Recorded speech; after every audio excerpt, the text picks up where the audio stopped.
All right, all right, all right. What's up, you guys? I need to put my headphones on. Make sure it's not doing that weird shit. Okay. Yeah, a couple of weeks ago it did this really weird thing where as soon as I started up the stream, the voice effects engine on the mixer was on, even though I didn't turn it on, and it made me sound all whiny and shit like I was about to cry. It was very weird. Why don't I hear my music? Oh, what the fuck? No music was playing that whole time? What the fuck, dude? Just got me a nice cold shower. You already know.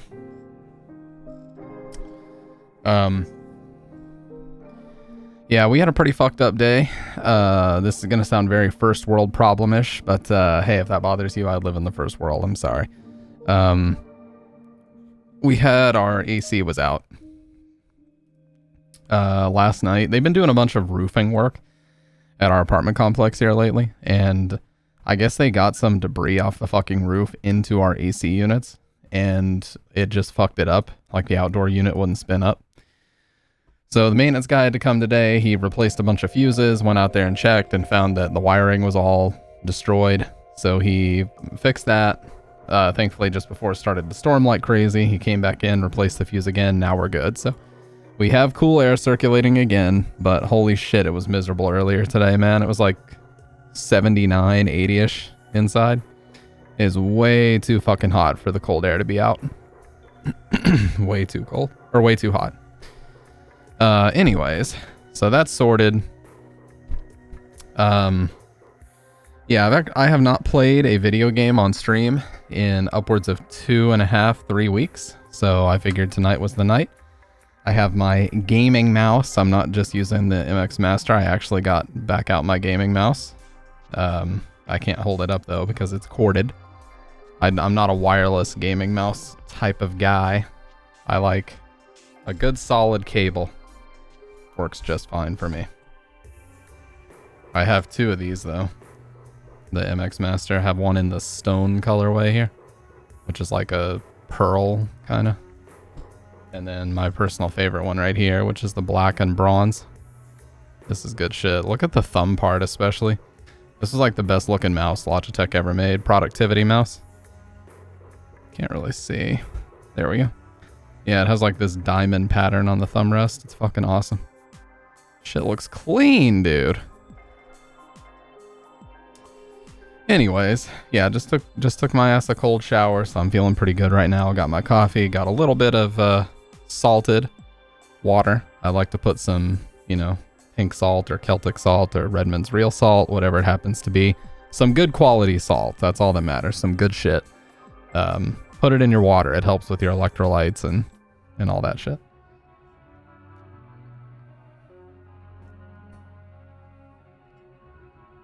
It's a good idea.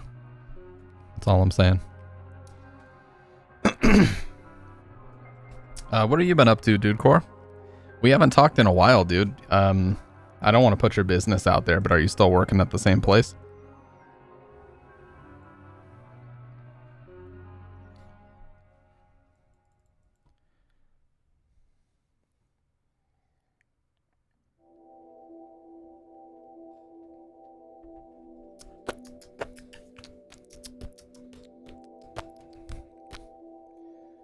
I've also been... Same stuff. Same, man. I don't know if you were here when I talked about it, but I had some bullshit going on at my work too, so... Getting cooked. I had this guy who I was training. I kind of talked about this a few streams ago, so I won't go super in-depth again, but I had this guy that I was training that was way older than me, but he was just kind of disrespecting me and throwing a bunch of snide comments my way, so it was very awkward, but I, as a 30-year-old man, had to discipline a 48-year-old man about his behavior. A dude that I guess technically is old enough to be my fucking uncle. So that was weird, but it had to be done, and it is what it is. So he's on his own now. It's basically a sink or swim situation. I told everybody, I'm like, hey, I did everything I can do for this guy. You know, if he's not going to retain the knowledge that I gave him, that's it, dude. lay down the law and cook that dinosaur. Oh my god. Well, I wasn't saying that, but yeah, it was just awkward. You know, I just feel like we're all adults and there should be no situation in which I need to fucking discipline, especially someone older than me, about how to behave in the workplace. You know what I mean? Oh my god, let the asteroid. Was it an asteroid or a meteor? It's basically the same thing. Who cares?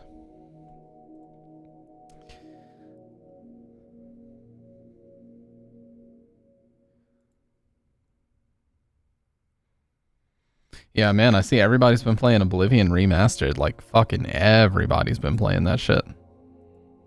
There's speedrunners doing it, like, lots of casual playthroughs, like Shroud, a bunch of other people.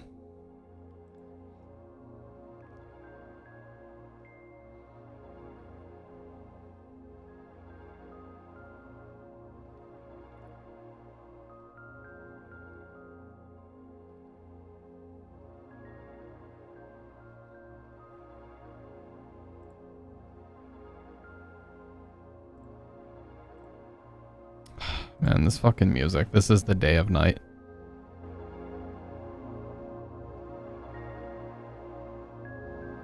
Never gets old, man, this soundtrack. Oh man, the gym was closed for renovation this past weekend, and I've just been going fucking insane not being able to go. Like, I could have easily gone today, but I mean, first of all, I had to stream, and second of all, I hate going longer than 4 days without a stream now. And I last streamed on Saturday night, so if I waited another day, it would have been 4. But that's alright, I can either go super early in the morning or later in the day, so as long as I go, that's all I care about. I just can't be doing that, you know, skipping 5 straight days. I have to at least have it be more consistent than that. Node. What's up, Sosa Ribeiro? Why did your message not show up, by the way? Because I know I activated YouTube.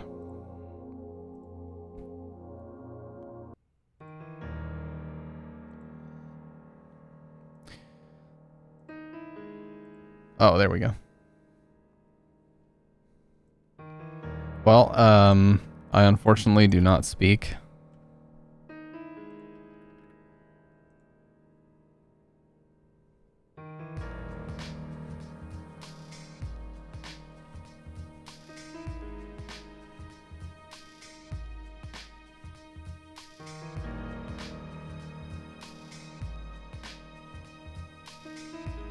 I unfortunately do not speak the language that you're typing. I believe it's Portuguese, but I do not speak that language, so unfortunately we got to keep it English only here.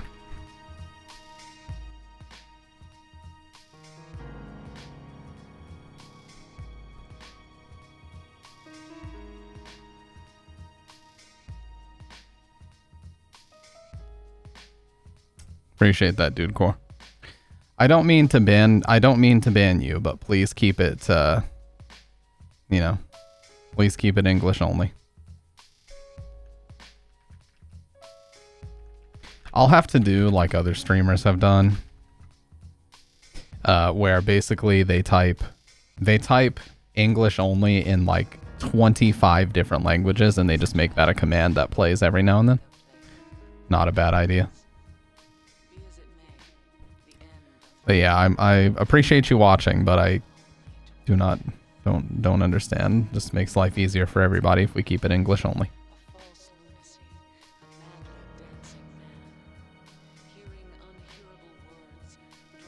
Oh, he got timed out by you? Oh, okay.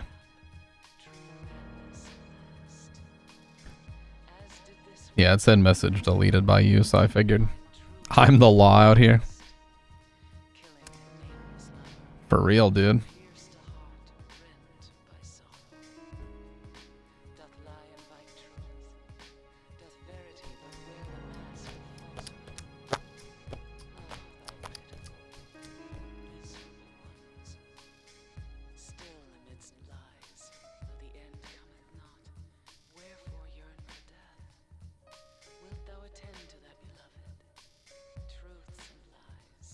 The game of turning white to black. And black to white.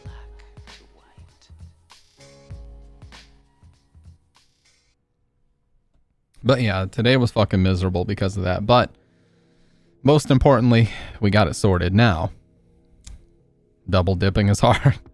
Well, to be honest with you, the reason why I shut the YouTube down last stream is because we just had way too much going on. I was trying to watch the videos with Future, as you know, and I was trying to stream on both Twitch and YouTube at significantly different bit rates on both websites. I was trying to screen share my screen to him. What's up, Dr. Red?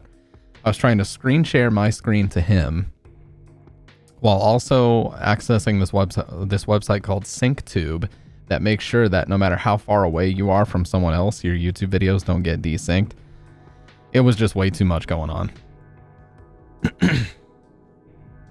As you can probably gather from what I'm describing, it was way too much for just my PC to handle, so it just ended up fucking up the YouTube stream really bad, so I just had to shut it down. So I have reduced the YouTube stream from 30,000 bitrate to 15,000. That should help. That should help it not be so, you know, compressed and difficult to run. And we're just going to be playing Silent Hill 4, even though there was a recent update for it. So here's the cool thing. And this is something that I think is really, really awesome about GOG. So GOG is called Good Old Games. That's what it stands for. And it's actually owned partially by CD Projekt Red, the same company that made Cyberpunk and The Witcher. And they actually have a preservation incentive program. And what that means, the PIP program, what that means is that certain games can get updated. If they're missing content, they can get updated if they are bugged or they need a patch or anything like that. So basically what they did is they worked with members of the community, I believe, and they restored all of the missing hauntings and they fixed some bugs with the PC version. So I think that's really fucking cool that they're actually updating these old games instead of just, you know, it's like, well, we did the work to put it on, it's available, you do the rest kind of thing, you know, like they're actually putting in the work to make sure that these games function the way that they're supposed to, and they have all the content that they're supposed to have, so that's really cool. So, Silent Hill 4, there should be an update.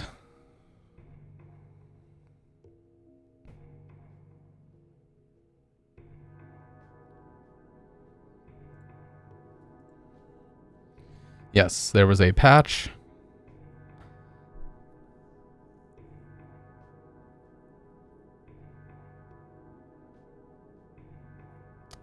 Offline backup installers.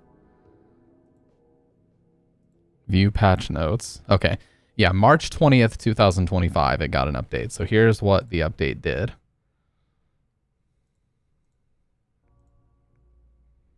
What the? Oh yeah, it's flipped because...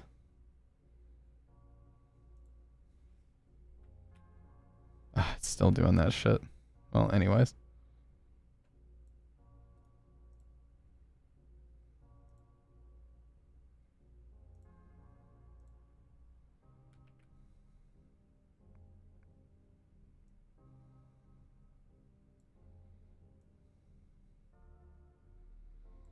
Okay, so improved compatibility with Windows 10 and 11, fixed gray screen issue occurring after resolution changes, fixed task switching, fixed audio volume and panning, added full support for various modern controllers, including Sony DualSense Edge, Amazon Luna, what the fuck is that? Google Stadia, I know, is like the completely online thing. And NVIDIA Shield controllers, added support for controller hot plugging and vibrations, adjusted default brightness and gamma to more closely match the PS2 version. Here's the big one. Restored all missing hauntings for a complete gameplay experience. Validated stability. That is fucking awesome. This game came out in 2004 and it got a March 20th, 2025 patch that just basically restored it to a version that runs way more similarly to the PS2, which I think is awesome. So, with that being said, I say we just fucking get right into it, huh? That's what I say.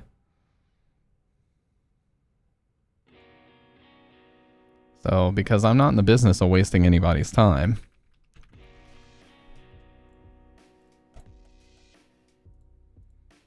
I'm just going to move my shit ever so slightly further down. Hopefully we're not in the way of too much down here. Gonna start leaving my camera a little bit smaller these days, because in the past it has just been way too fucking big, and I didn't realize until I watched the VODs back how unnecessarily large it was. This should be plenty large enough. So let's play. You know, my voice is cracking already, so you know that we're in for a good old time.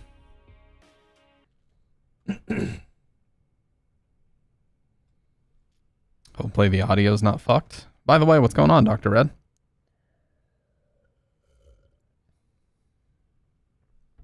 Did I open 2 instances of this?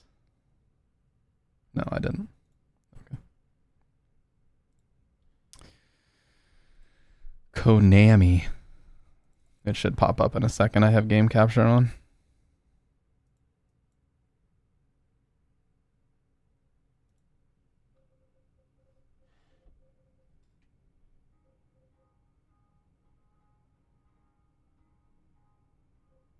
Oh, what the? It's playing out of my monitor.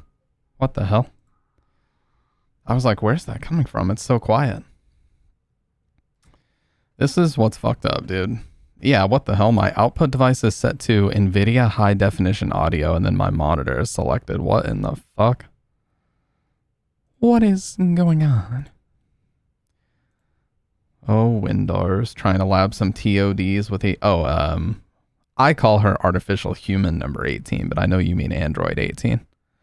Because you're an American dub watcher like that. But you know what? I don't accept that. I mean, I really don't. Alright, let's disable this bullshit. Okay. Now we should be good.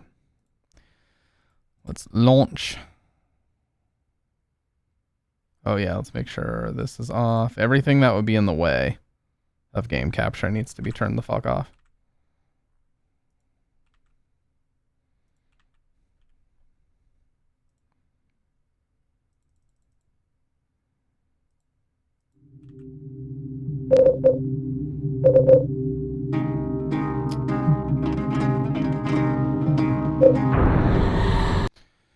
Oh, and the fucking audio's messed up again. Got an alt tab. All right. Well, it's not messed up. I just need to fix it.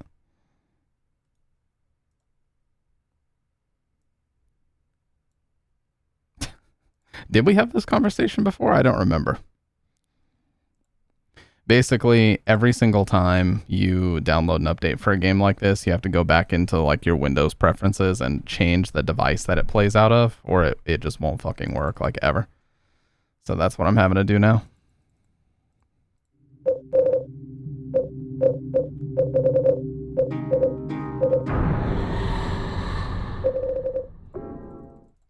Let's do this, and then I should be able to alt-tab once it actually loads.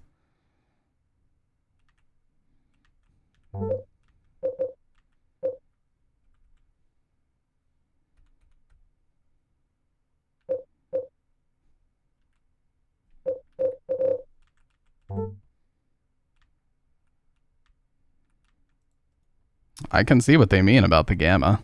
It definitely does look closer.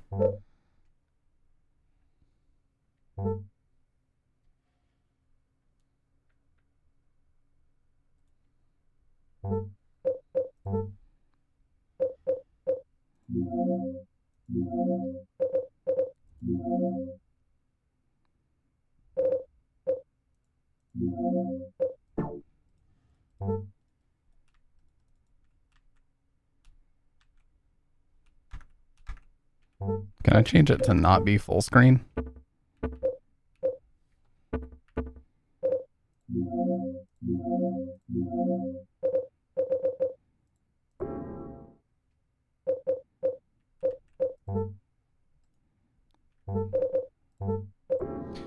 Jesus, man, what is going on?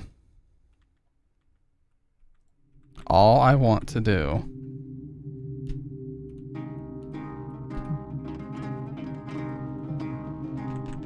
is alt-tab and change my shit, but it won't let me.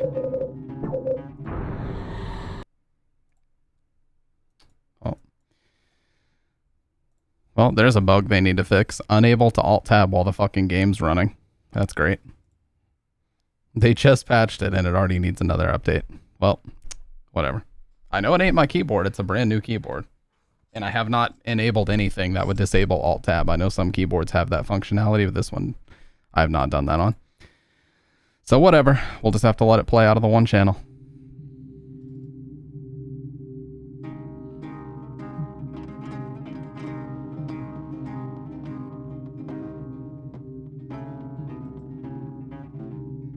All right.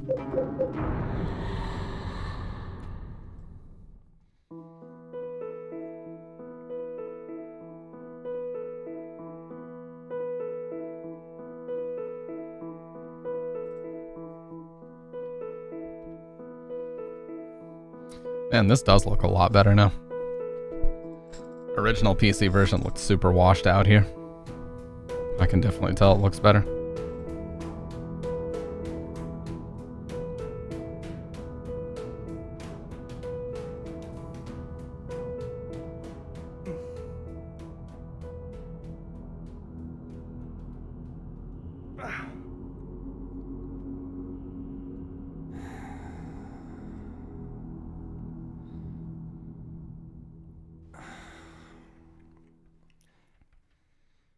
Super loud scream incoming.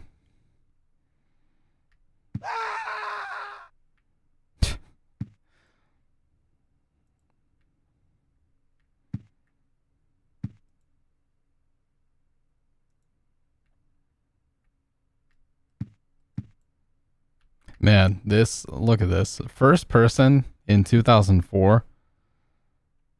Most of the textures in this game look like paper now. I still think a lot of it looks fine, especially the third person ones, but yeah, this first person perspective is pretty rough. And that's pretty loud too.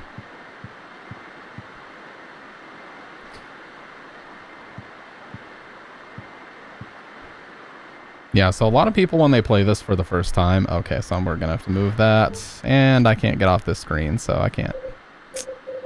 Oh my god, dude. Well, a lot of people when they play this for the first time, they think that they're playing as this guy who is the main character, but they're not. So this is our indicator that we're actually playing as the previous inhabitant of room 302. So let's go ahead and finish this part so I can save.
Yeah, this song is a fucking banger for sure.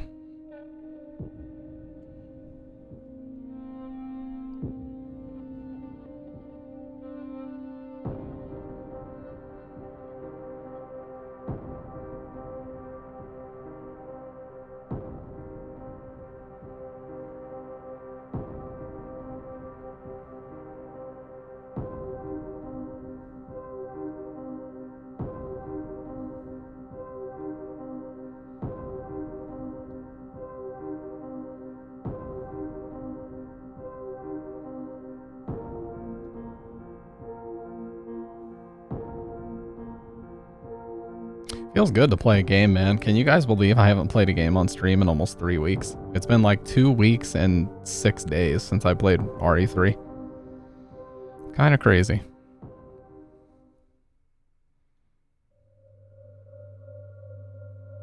Damn, that looks clean. I cannot tell a lie. It looks good. Oh, man. dream.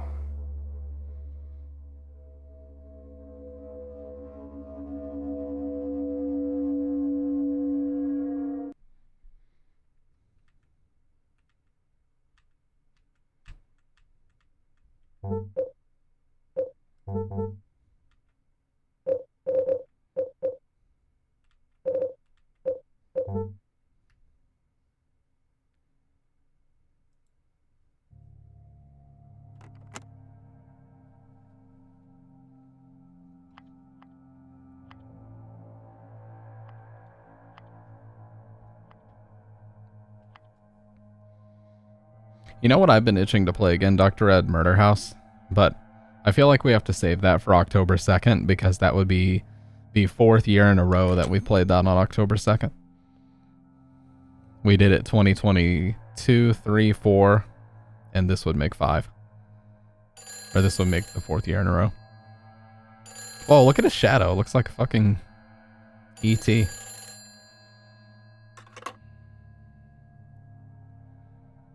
Hello? Help me. The cord's cut. The cord's cut.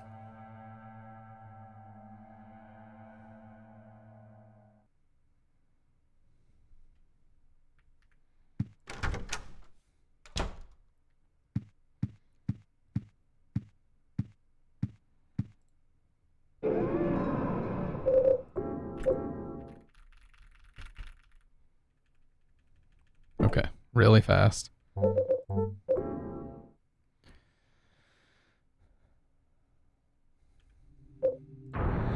gonna have to figure out why the fuck I can't alt tab, but for in the meantime, I'm just gonna move my camera up just a bit.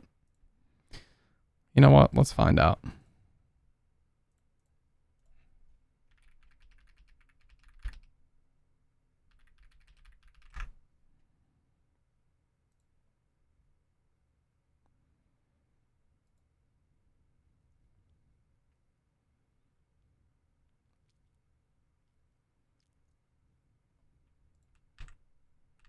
Yeah, so my alt tab is working. Like, what the fuck? That's so weird, man. Whatever. Let's just play. I'm done worrying about it. Everything should be set up correctly. Let's just play.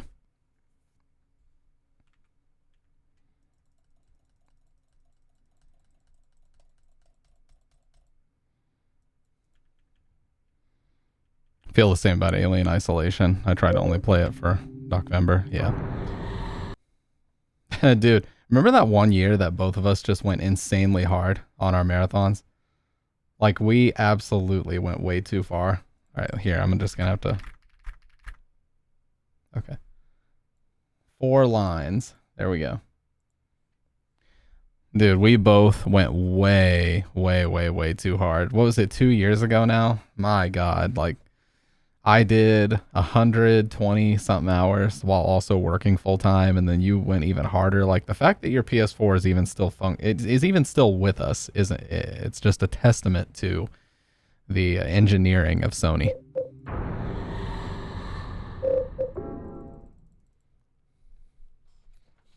It is for real, man. That shit is it's a warrior, you know? Oh, I think my camera's in the perfect spot.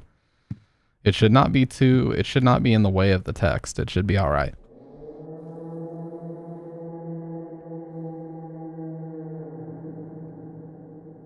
And if there's text on screen, I'll just hotkey it away.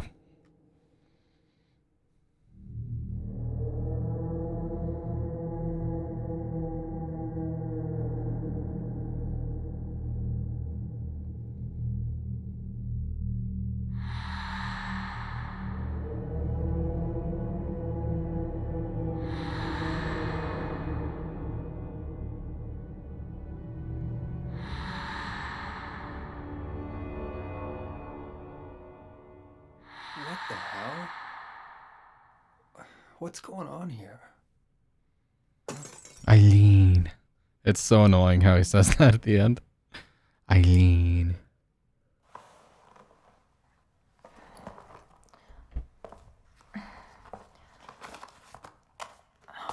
16 hands on the wall. Oh man. my luck changes before the party.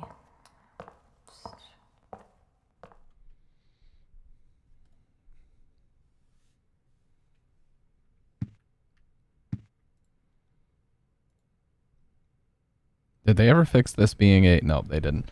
So this is a European executable that this is based on. So instead of mom, it says mum in a lot of places. And a lot of words have the U. Like color has a U. I think there's one part where it says valor with a U. Like they're basically European English in a lot of ways. So yeah, that's why you'll see things like mum. But in the English and the Japanese version, it says mom, why doesn't you wake up? But in this, it says mum, why don't you wake up?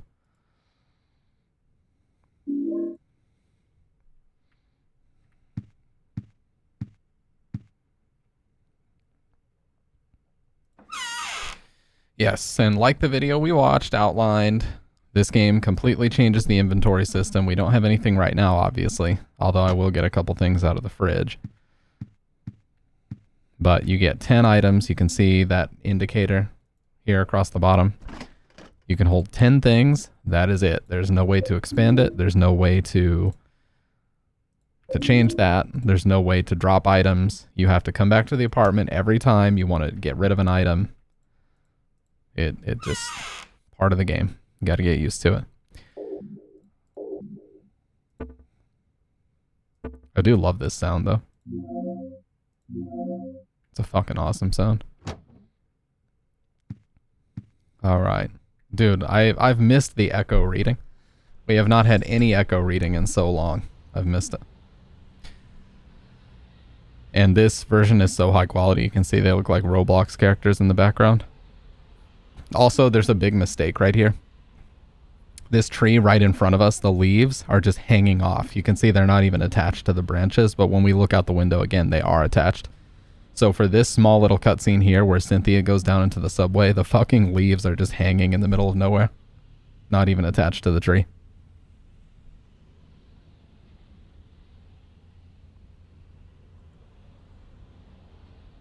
See, and now they're attached. Like, what an oversight, dude. What the hell? Like, that's such an oversight.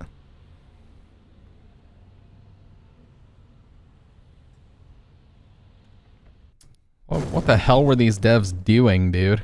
What were they doing with my Silent Hill? Fucking it up. That's what they were doing. Okay, I'm just kidding. It's not that serious. Feels good to play a game, man. It really does. It's been so long. Feels really fucking good. And mouse and keyboard as well. I haven't played a game on mouse and keyboard in a hot minute.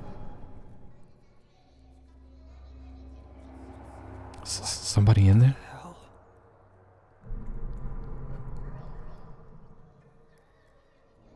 Somebody in there?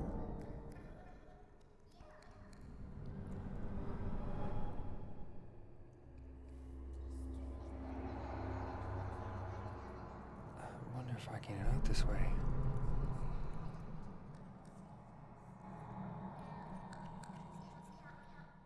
Sewage pipe's broken too. I noticed on the Japanese version they call this sewer pipe, not steel pipe. Not that it matters, but you know, just tiny little differences that I've noticed. And of course, you can't actually see Henry. You can't move in front of the mirror, but you could see his reflection in the cutscene. You just can't see it here. Oh, you know we gotta get properly caffeinated for this. You already know.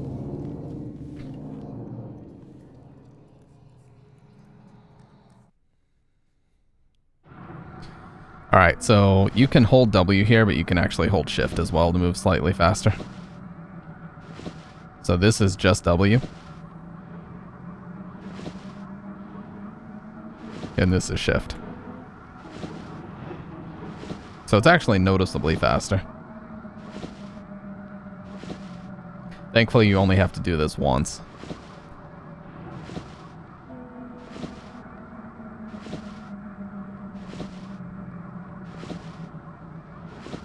If they made you do it more than once, that would just be super obnoxious. From here on out, it's just a cutscene.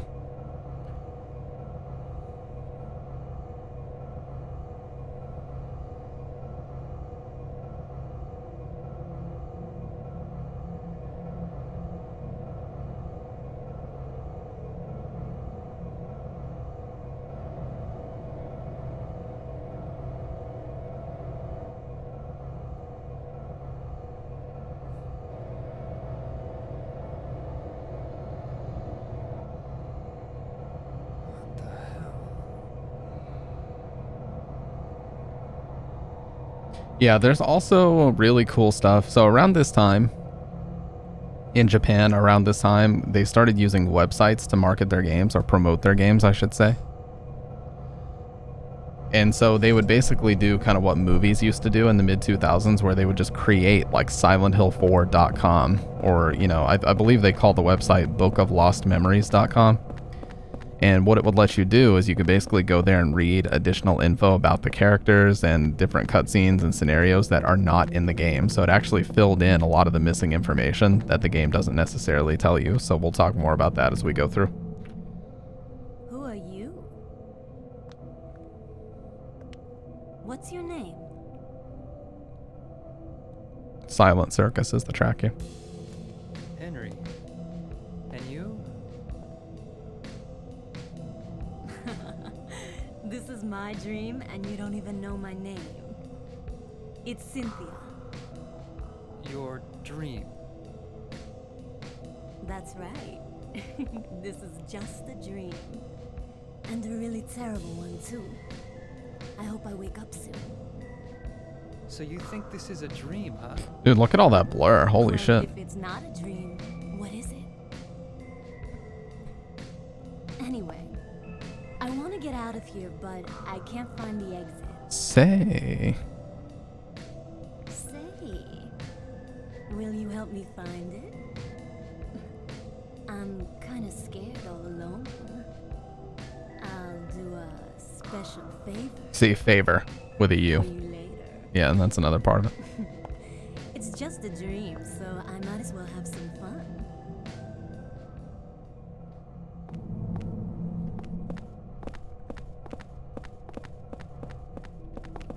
Oh, is it enter? Oh, it's middle mouse. Yeah, yeah. I always forget the controls. Yeah, another thing I noticed about the Japanese version is the item icons are way smaller in the bottom there, and the charge times on Japanese are way, way faster. I actually think they balanced them out, because I think the Japanese version came out first by a few months, so I think they balanced it out by making the charge times a little bit longer in the English and European versions. But it charges in like 3/4 of a second. Maybe because it's the first weapon, it's not that powerful anyway, but I noticed that for sure. If you're wondering how I'm playing the Japanese version, by the way, I had to make a Japanese PSN account and download it on PS3. That's the only way to do it without just getting a Japanese copy and playing on a modded PS2. Or if you're really hardcore, just buying a Japanese region PS2. But that's kind of not necessary anymore. It's pretty easy to mod them, so you don't have to do that. I wouldn't know anything about that. I certainly don't own a white and blue Japanese region PS2 FAT.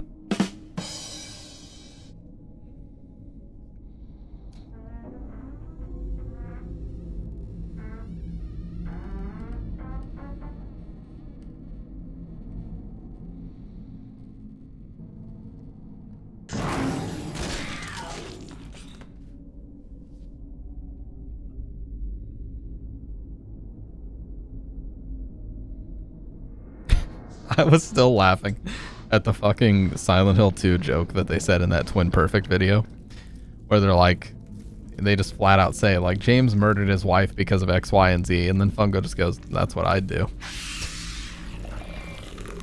Like, it's just the most casual decision in the world, and that's what I'd do. No need to fight these guys, just run. Complete waste of time.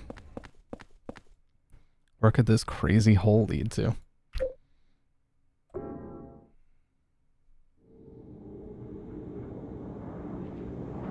I don't know.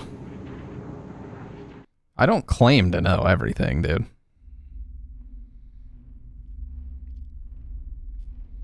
I always like to tell this story too, because we were such idiots in school. I had this one dude who was like the sole friend that I had in grade school and middle school that also knew about Silent Hill. And I was part of the grade. Another dream. I was part of the grade where every second year was the grade itself. So like 4th grade was 2003 to 2004, 5th grade was 04 to 05, etc., etc. Was I really inside that woman's dream? So during recess in either 5th grade or 6th grade, I can't remember for sure, this That's kid tells just me... stupid. What am I thinking? This kid tells me that every time you go back to the apartment, you can just basically spam it as many times as you want, but every time it'll be slightly dirtier. So I sat there for like 2 hours just coming back to the apartment over and over and over, tricking myself into thinking that it was getting ever so slightly dirtier every time I did it, but that's a complete lie. God, we were so dumb. Anyway, so this website, Book of Lost Memories, that they use to promote this game, it tells us some interesting stuff about our main character, Henry. One most interesting thing is that he is a photographer. That's his job. So his occupation is photographer. And that we can assume that because of that, all these photos that are posted around are probably his work.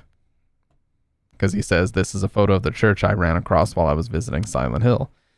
Yeah, so I am in the way of the text, but not by much. For some reason, I was really attracted by the way it looked, so I took the picture. It's just a quick shot I took in downtown Silent Hill. It's a nice tourist town about a half-day's drive from here. It's a photo of the lighthouse near the lake in Silent Hill. It feels a little bit lonely for a tourist town, but it's a nice place to relax and heal your soul. It's that lake in Silent Hill. I went sightseeing there a few years ago. I like this photo because it really captures the beauty and tranquility of the trees and lake there. I put this up on the wall right after I moved here.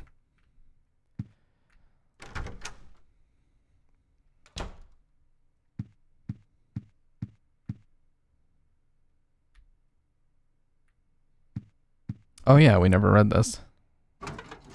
I can't open the window. Up until a few days ago, it was no problem. Ever since I started having those nightmares. Alright. Looks like a scrap from some book. Man, this thing looks like it was written ages ago.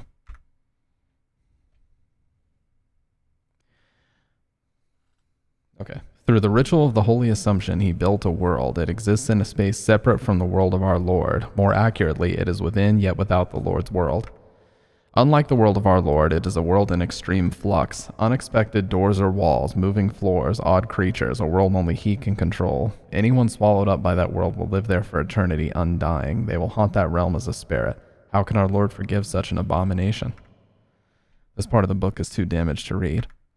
It is important to travel lightly in that world. He who carries too heavy a burden will regret it.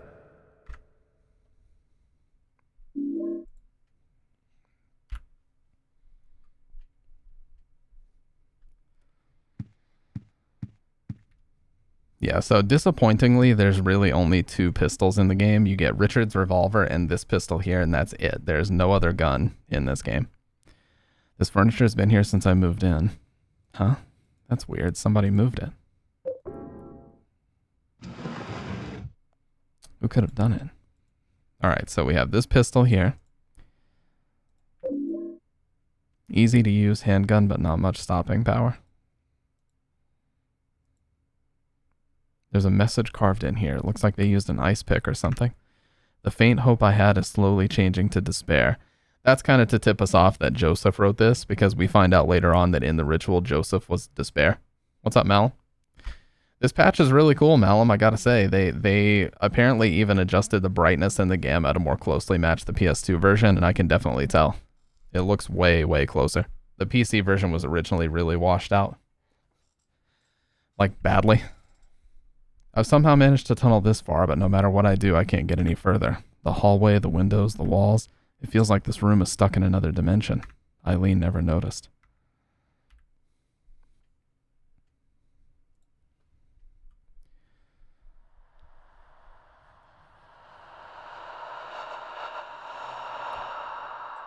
But yeah, this update went through on March 20th of this year, and they also restored all the missing hauntings.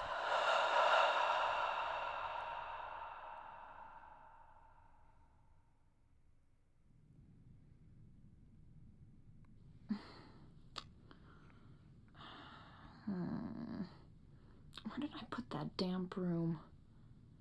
Yeah, nice little bit of continuity here. The outfit she wears later in the game is hanging up right there. And you can even see the purse that you can get for her as a weapon up there. You can see how it kind of sticks out against the flat textures of the background, so you know that it's like an interactable item, you know? I think it's funny how that works.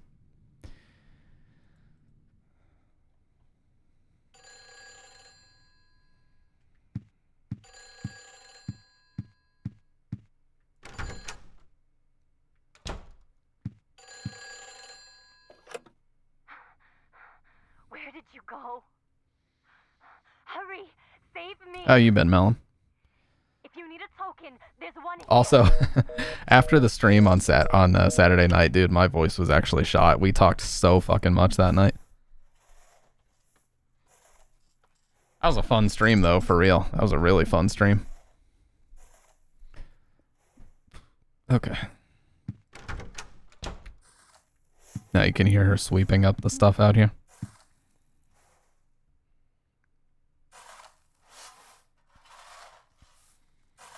Still 16 hands on the wall.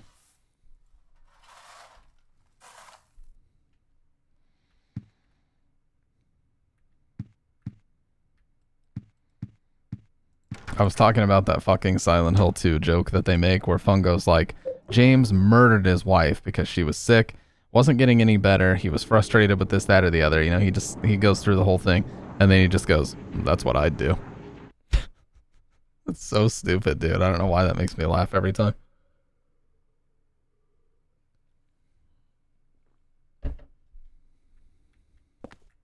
Some kind of mannequin. It's got a coin in its hand.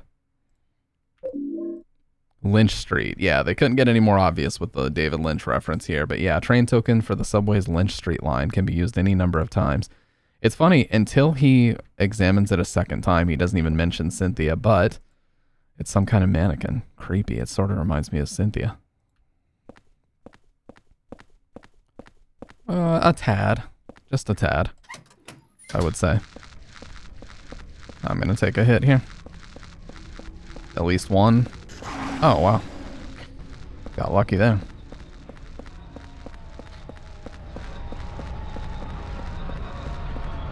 You son of a bitch. I hope it gets better. Let me finish this water.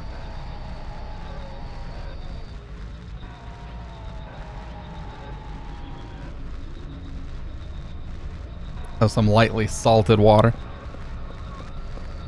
Trying to get those electrolytes.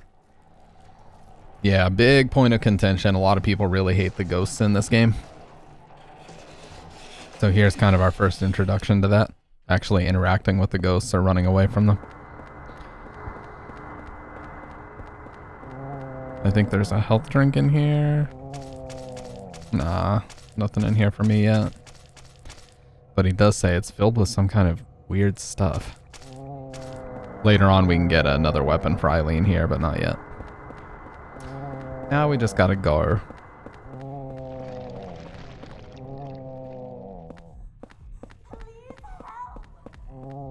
Hey, what's up, Kendo?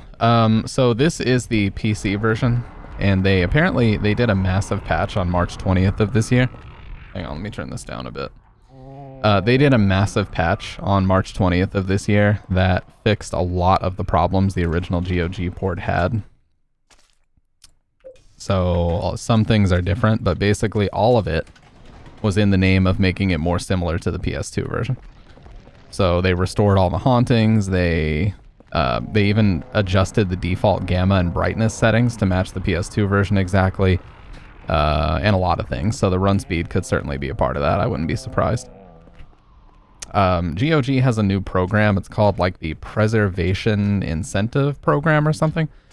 But essentially they will work with community like modders to restore games to their original versions to the best of their ability, which I think is a really great idea. Like, that's awesome. I love that they're doing that. So basically, they will work with the modders or whoever, you know, prominent members of the community to try to figure out what needs to be restored in certain games or fixed. And then once they outline everything that needs to be done, they will essentially facilitate the work and then push out an official update via GOG for everybody. So Silent Hill 4 was on the list and it got one of those updates. And it was apparently a pretty large update. So that's why we're playing it.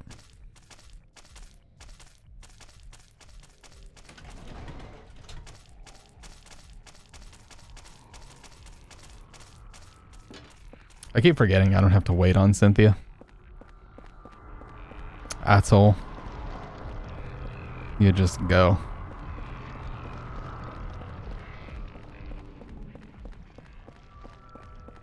How are you doing, Kendo?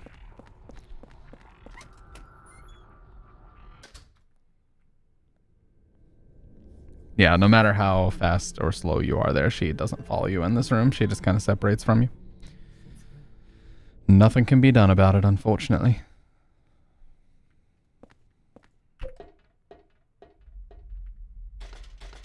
Now, one thing you do want to make sure to do is unlock this door.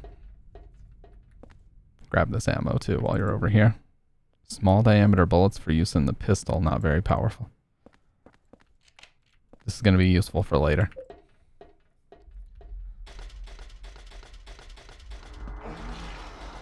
Oh, we got the portal sound. Wow.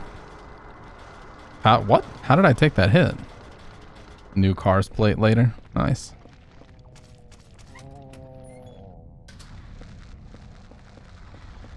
By the way, that big thing is supposed to be an umbilical cord.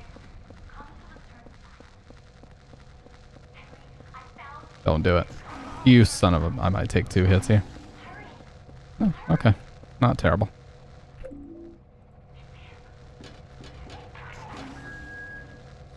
little bit lucky there, but we'll take it.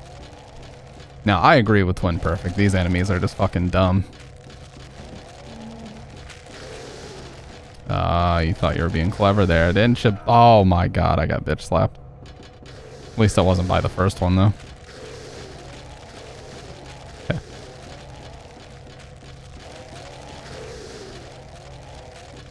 I need to bait one more. Oh, he doubled. Oh my god, I walked right into it. I might take another from this one. Oh my god, dude. Don't. Okay. What? That was so delayed. Oh my god. Yeah, basically don't do what I just did in every sense. Okay.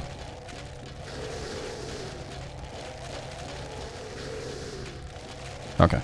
We're good. Whenever the lighting gets dark, you're good. I should be good to not have to heal here. We're just gonna make sure we don't run down there because there's a couple of dogs. Wait, are there? Are there dogs? Maybe not, actually, just ghosts. Okay, well, I will grab this then. Yeah, dude, those hitboxes are really fucking weird. And the slow swings are also really dangerous if you don't run away correctly. Or run past them correctly. Alright, we're good. We're good, we're good. Subway 1 is done. Women's makeup items are scattered on the ground. These must be Cynthia's. There's a plate on the door. Temptation placard. Placard from Subway World. It shows a woman and says Temptation. XXX. Temptation. See what I did there?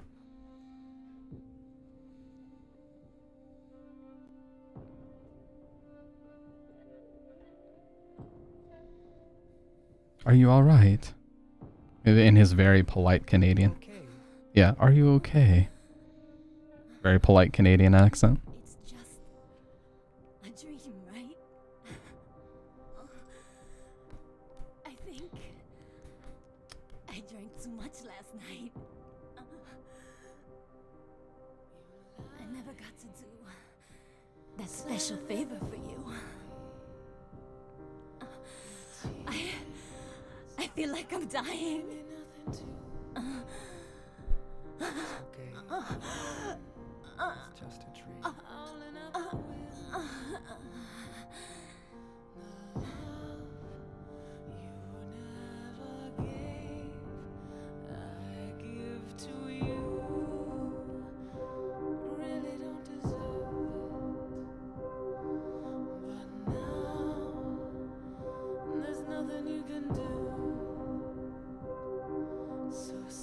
Gotta be honest, I don't like the lady singing. She has demonstrated like nothing but contempt for Silent Hill fans over the years, but great voice.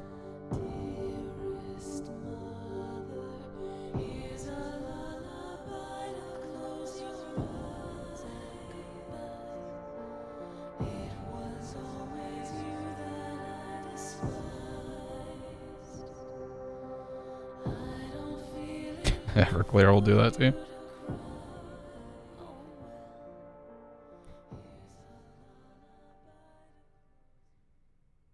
Dude, before we finish this playthrough, I should go to the website and look at all the translated stuff there. the Silent Hill wiki where they translated the promotional website for this game. I think it'd be really cool to dig through that stuff and read some of it. Where they talk about like how every one of these characters have actually interacted with Walter Sullivan at one point or another. They just didn't realize it. They don't even touch on that in the game whatsoever. Cynthia. Yoko Kanno and the seatbelts. Yoko Kanno's an amazing pianist too.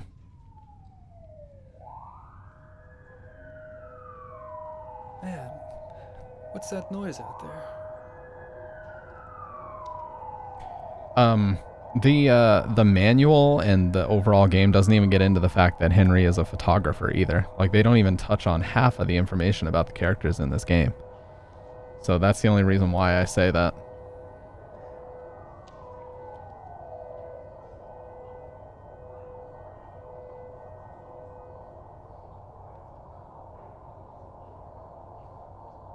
Yeah. Well, I'm not even going to say in her defense, but a lot of this stemmed from the HD collection drama, as I'm sure you know, Malum, because you were kind of around for that as well. Basically, fans were not happy that they didn't just bring back the original voices. And instead of her just kind of being gracious about it and saying, look, I get it, but, you know, it's business, or, you know, we would have loved to have done that, but unfortunately, you know, due to the circumstances, you know, whatever. But she didn't do that. She actually outright insulted people. She insulted Donna Burke and her Angela performance, basically acting like it was the worst performance ever put to a video game ever. And just did this super caricaturized, over-the-top fake version of the Angela voice to try to talk about how awful it was and try to get the crowd laughing at it. Yeah, and then she was like, don't hate us for doing this. No, this is not my first time playing the game. I have played this quite a few times, but this is a new update of the game. The game got updated March 20th of this year, so we're checking out the new update. Welcome on in, by the way. It's a photo of Silent Hill Church. It was just a quick snapshot, but if I stare at it, I feel like I'm being sucked in. It makes me feel so strange. Yeah, so this is kind of our indicator that he's a photographer, the way he talks about these. First playthrough, yes indeed. What's up, Sick? It was a nice sunny day when I snapped this shot in downtown Silent Hill. The air was fresh and I felt so good. It's the lighthouse near the lake in Silent Hill. There was an old amusement park by there. There are so many weird stories about Silent Hill, but looking at this scenery, it's hard to believe that any of them are true. So anyway, yeah, she insulted Donna Burke, said her performance was terrible, and she told the fans that were complaining, like, don't hate us for this. We could just ship it off to Eurasia, you know, and have non-actors do it. Basically is what she said. There are scraps from magazine articles, books, and things like that, but nothing useful. Hurry up and get that ambulance. Quit yapping and move her already. Damn, she's got numbers carved into her chest. I wonder if... Must be Ken Burns to be able to afford this big of an apartment by just doing photography. Seriously, he must have some fucking big-time clients in the mid-2000s as well. Although the cult itself is gone, I'm sure the spirit of it is still alive. There are too many strange things happening in that town. I'm investigating 2 people, or maybe I should say just 1. I've just about discovered what's going on.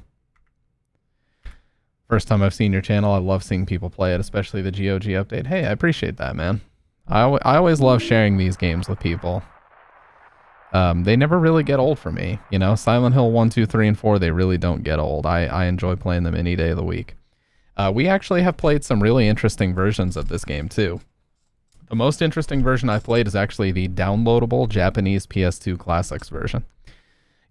I'm in America, of course, so I had to create a Japanese PSN account and input like a hotel address and everything, just to make the account. And then I had to go on the PSN store, the Japanese version, buy a yen card, load the account with yen, download it. It was a whole fucking process, but that version is really cool. I appreciate that, Malum. Yeah, I always have fun sharing these games with people. It never gets old for me.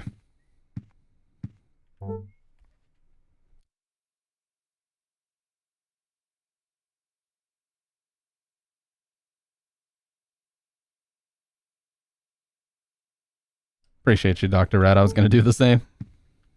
Nice shot. But yeah, I really love that they're doing this program where they update games. And I think that they should definitely do it with more games moving forward. Okay, so we're not going to need any of this. Realistically, we don't need anything but the chocolate milk. You guys will see why in a second. But we're going to bring our chalky milk with us. The forest world. What's my favorite part of Silent Hill? I got to be honest and say the music. The music always has been. I think the hole's getting bigger. I think the music holds up incredibly well, and especially the ambient music, just the music that plays as you're exploring in 1, 2, 3, and 4 is just really, I think it just ties everything together perfectly. So music would be number 1, and then just overall atmosphere and characters would be number 2. So, fun fact about this part, which I talk about virtually every time this game is on screen. KCET, or Konami Computer Entertainment Tokyo, was working on both this and Metal Gear Solid 3 at the same time. So they actually just borrowed a bunch of trees from Kojima's team and just pasted them into this game. So a lot of the trees you see in Forest World match up perfectly with trees that they put in Metal Gear Solid 3. Because they didn't want to waste all that time, like, painstakingly modeling a whole bunch of fucking trees. So they just went over to Kojima's team, asked them for a bunch of trees, and placed them here. It's hilarious, but hey, it makes sense. They didn't want to waste time making all those fucking trees if the other team already did it. I don't blame them for that at all. Also, this and MGS3 run on the exact same engine, so it was even easier for them to take assets as a way to save time. Why is it so loud? Holy shit. Oh, these fucking things are so annoying, dude. You can see them hanging on the ceiling like bats. Sometimes you can get them on the backswing. Yeah, I have been obsessed with Silent Hill for many, many years. Actually, most of my adult life and most of my childhood as well, I've been obsessed with it, so I try to, you know, share as much info as I possibly can, just about the neat little intricacies, you know? I'm just trying to grab this ammo while I can. I basically try to use the first half of the game to stockpile health and ammo, that way I can easily survive the second half. Because obviously the second half, the apartment no longer heals you, so it's in your best interest to stockpile as much health and ammo as you can in the first half and then put it to use in the second. So any health drinks laying around, anything like that, definitely try to grab them. I'm just gonna knock them down. I'm not gonna. All right. As long as I don't take any more than 2, that's perfect. I'll take that. I'll take it all day. It stopped with the brake pedal engaged. There are all sorts of things scattered on the seat. Silent Hill 4 is the scariest part for me. I love the intro of Silent Hill 4. I think it's the best intro of any of the games, seriously. Something about the way those blurry shots of like the ghosts floating in those really awkward positions where it looks like their neck is turned around and their limbs are broken. They really killed that intro. They did such a great job with that, dude. I love the intro. Among the trash is a scrap of paper with something written on it. It's been a while since I came here to Silent Hill. Maybe I'll meet the devil this time. But whenever I come to a cool place like Silent Hill, I always get real thirsty. Jasper Gain. There's a memo pad in there, too. I'm not sure what that nosy guy meant when he said his home is the orphanage in the middle, the lake is northwest, so the opposite is southeast. The nosy guy said one other thing I didn't understand. If you bring the dug-up key, you can't go back. Put it away somewhere before you return there.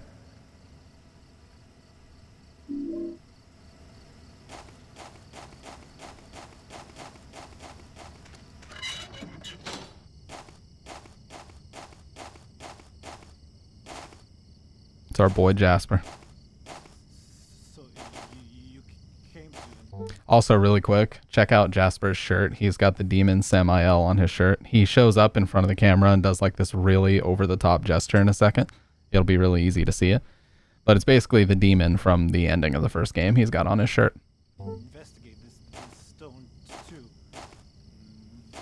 There was another another guy here before, a real nosy guy. But I was the one who found the stone first. In the old days, the natives called it Nakihona. Mm. They It's true. It is really scary. Genuinely scary. Talking with their dead ancestors, and now those guys are using it too. Call it the Mother Stone. I love the glow on the candles too. It looks so good. They're just up ahead in that weird building, operating some kind of crazy religious cult. They used to collect orphans and did things to them. Kind of gives you the chills, huh? This stone. Yeah, so there's a theory that this was originally the stone that they were going to use for the ritual because it's called the Mother Stone. I mean, why would they call it the Mother Stone if it had no significance for the Holy Mother ritual? So, he just says this rock is creepy somehow. And then this is another Mother Stone here too.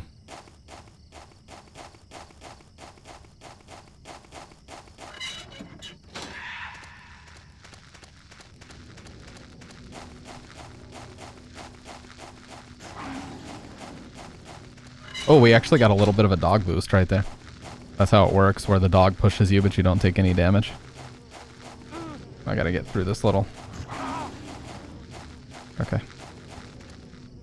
This is the orphanage run by the cult, huh?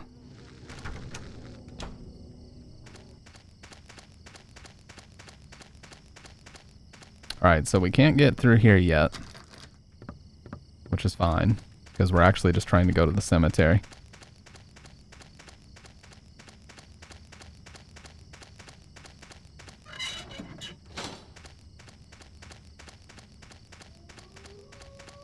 Do I have a schedule for lives? Your live sounds fun. I appreciate that, man. Well, unfortunately, you'd probably have to join my Discord because I do kind of stream at random times. But I do stream. I try to stream 3 times a week at the very least. But yeah, I would advise you to join my Discord. Dr. Red, can you post the link and then copy it over to the YouTube chat if you don't mind? And if you don't have Discord, that's okay. I would just say you might want to enable notifications on my channel. Little boy, what are you doing here? Yeah, there. Look at his shirt. Finally, the third revelation. You can see it. Something's gonna happen. That nosy guy that was here, he said it too. Something big is gonna happen. Finally, it's gonna happen.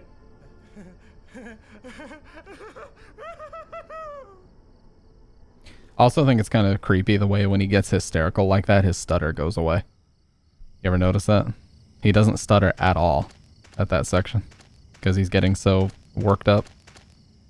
A grave has been dug here. On the bottom of the coffin are the numbers 11121. We already know that Walter was number 11. So we know that this is his grave. No doubt about it. Oh, sorry. Sorry. I just say guy as a general term. Yeah, I don't... If I don't know, I just say guy or dude. But yeah. On Twitch, if you have access to Twitch, if you go in my chat and just type !Discord, you'll get the link for it. But yeah, I always post in there whenever I go live. It's locked from the outside. I can't seem to get it open. Alright, so now that we have encountered Jasper over here, he will appear back in front of the orphanage. And we can give him his chalky milk to get him to shut the fuck up. And give us the spade that we need to dig up the key. The orphanage. Yes. That's French, actually.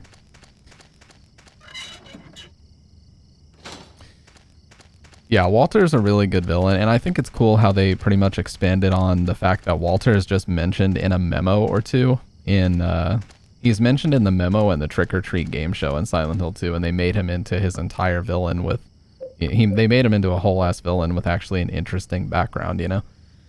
All they had was a couple of mentions of his name in an older game, and they somehow made like a viable villain out of it. I think that's really impressive. You're not gonna tell me how thirsty you are? Won't open. That Hand it over. Gave me something really good. I could let you have it, but not for free. I'm really.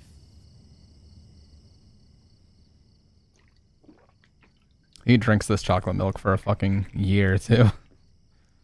Oh man, that was awesome. Here, take this. There's Love the complexity of his personality. Yeah, because he, like, at his core, he's just an innocent kid who got taken advantage of by the cult. And it's kind of interesting the way this game works, because to learn the most about Walter, you actually have to come back to Forest World 2 with a very injured and possessed Eileen. Because when Eileen is possessed, she can read the text that gives you like all the backstory about how Dahlia showed up to the orphanage, how he got punished, how he got manipulated into thinking that the apartment was his mom and he could bring her back. Yeah, it's just a really dark story about how manipulative the cult is and how deceptive they are, you know. It's a small spade with a bloody inscription. Written in blood is opposite where the lake and house meet, inside the hand holding onto the ground. Choco milks are good. Yeah. Just as long as it's not Nesquik, where it's just like a fake powdered chocolate milk. Gotta be the real shit, dude.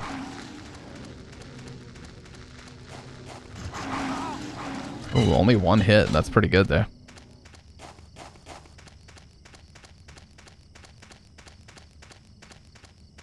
This definitely looks like a tree out of MGS3.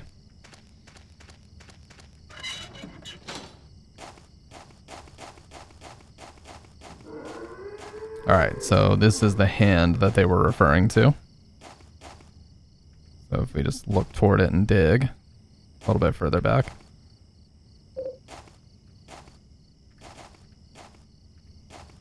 Maybe it's right up. Yeah.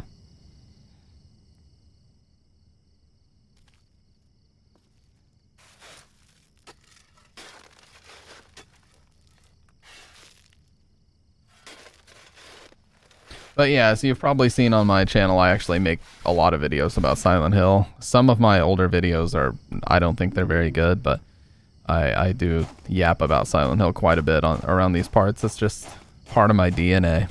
I love doing it. I'm going to continue to do it. It is what it is.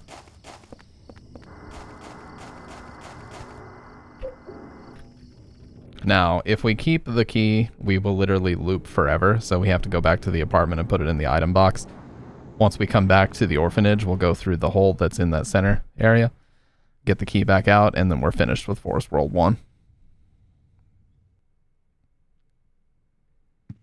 And also, if you take a look up here, the apartment is healing us right now, which is awesome for now, but that only lasts until the first half of the game is over. The second half, it will no longer heal us, so we got to make sure we watch that closely.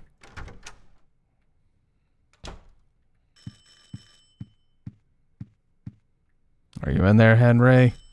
This is the superintendent. Oh no, it's Eileen. Help me!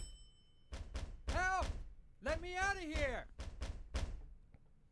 There's something going on in this room. What do you mean? Richard has the Holy Mother on his tie. Help! Hey, Richard, can you see anything from your window? No. Everything looks pretty normal to me. The guy who lives here. Ah, yes, I have played Crow Country. I absolutely loved it. There's a VOD of it on Stampede G Streams, that channel. There's a VOD of it. I love that game. I'm gonna go call the super. Yeah, good idea. Loved the music, the look, the weapons. It was just a good game overall. Also really liked Signalis, even though I didn't finish Signalis. I really enjoyed it. Notice now we have, I can't count, 16 hands on the wall. 17. Oh, no, not 17 yet. We have 16 hands on the wall.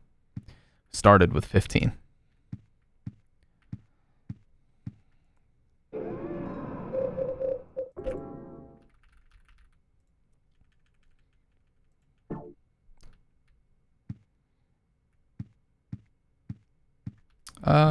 Don't really need this.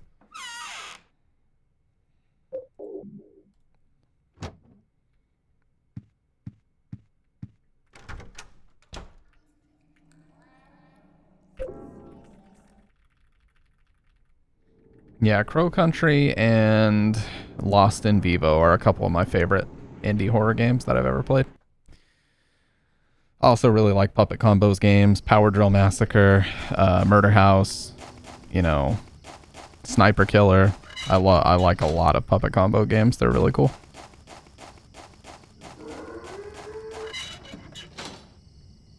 Oh, fuck. I didn't put the key up. Yeah. I'm so dumb, dude. I put one other thing up, but not the key. Got too busy yapping. You can take those golf clubs, but it's not really necessary. Thankfully on PC, it's really easy to skip through these cutscenes, so it really doesn't take much time at all. On PS2, this will be like a full 30 seconds every time you want to go back. Alright, put this up. Now we're good.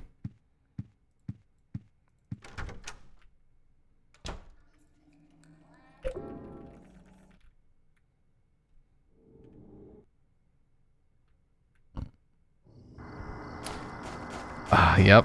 You know, you're speaking my language right now. By the way, what should I call you? Because I apologize, but I'm unable to read your name, I believe. Yeah, I'm just not sure how to pronounce your name, but you just let me know what you'd like to be called, and I will call you by that. Yes, Fatal Frame 2 is another one of the all-time greats. Crimson Butterfly, that is an amazing game.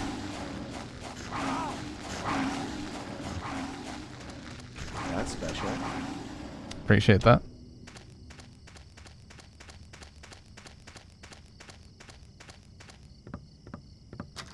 Oh shit. He's still drinking that. Fucking infinite chocolate milk. Ayers? You can call me Iris. Oh, okay, cool. Iris. That works. Yes, Fatal Frame 2. Actually, I love the whole trilogy. I love Fatal Frame 1, 2, and 3. After Fatal Frame 3, once you get into like... I forget what they're called. Honestly, they started to all feel the same after that. But I really love 1, 2, and 3. Those are awesome, in my opinion. Once they got to like Fatal Frame, Dark of the Moon, and you know, all those Wii U games or whatever, I kind of lost interest because they all started to feel the same. Maiden of Blackwater. I played like 9 hours of Maiden of Blackwater, and it just felt like I was doing the same thing over and over forever. And I had a streamer friend of mine a few years back just be like, the only reason I play the game is because the characters are cute. It's like, I mean, okay. I just need a little bit more than that to enjoy a game, you know what I mean? I like a horror game to be actually scary. I'm not just like looking at characters the whole time. If I wanted to do that, I would just play a fucking idle sim game or something like that. Yeah, I didn't like Maiden of Blackwater, and I didn't really care for Dark of the Moon or whatever it was called. They just felt very repetitive. Now this here is interesting. So there's a scribbled note. Have you found Alessa yet? How's Walter's progress coming along? Send me a report. So there's a theory that this was actually written and submitted by Claudia, because it sounds like from the way it's written that somebody in charge wrote this. So it could potentially be that she was sending it out to see what's going on. Or Dahlia. Could be either one. This kerosene heater is also lifted right from Silent Hill 3. It's the one with the fuel you put in the wine bottle. Alright. It's falling apart and I can't even read most of the pages. Here's the part I can read. The second sign, and God said, offer the blood of the 10 sinners and the white oil. Be then released from the bonds of the flesh and gain the power of heaven. From the darkness and void bring forth gloom and gird thyself with despair for the giver of wisdom. The third sign, and God said, return to the source through sin's temptation, under the watchful eye of the demon, wander alone in the formless chaos. Only then will the four atonements be in alignment. One thing about me, though, Iris, is I can't stand playing Japanese games in English. I need to have Japanese games in Japanese. It just, something about it annoys me to no end. So that's what made it difficult for me to play the Fatal Frame games, because I was waiting for them to come out on PC so I could play them that way. Source. Placard from Forest World. It shows a baby and says source. Yeah, I just felt like there was more interesting stuff going on in the PS2 trilogy. He needs some milk. I'm sorry. I'll never say that again. That's all the motivation Kendo needs to play Fatal Frame. Because the characters are cute. Do you mean Kuon? I have played Siren, I just didn't get very far. I finally met him! The one the nosy guy talked about! The devil! Meaning you enjoy playing a Japanese game if the vocal dialogue was originally in Japanese. No, I need to hear the Japanese voice pack, essentially. Like, I'm okay with English subtitles, obviously, because I can't read or speak Japanese, but I have to hear them speaking Japanese, yes. Just standing up for a second, stretching. Very important if you guys stream long hours. You gotta stand up and stretch every now and then. Do not get blood clots, please.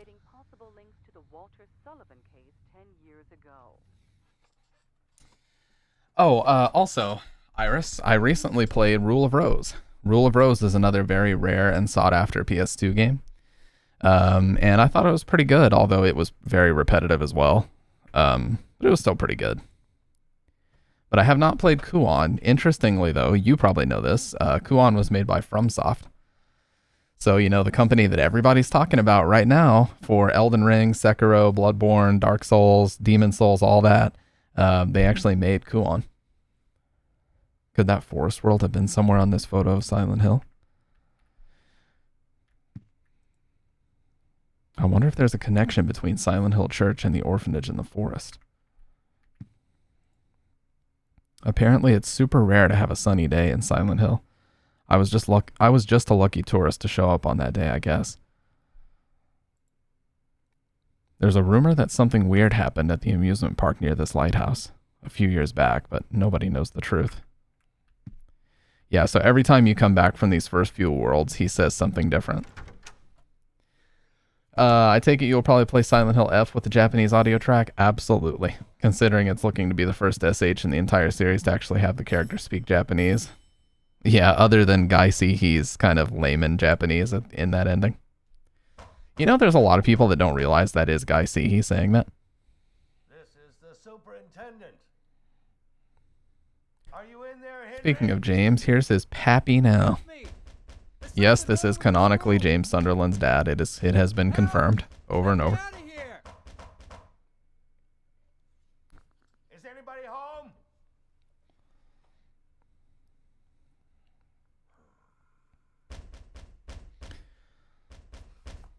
Yeah, he was living in Japan. That's why he got cast.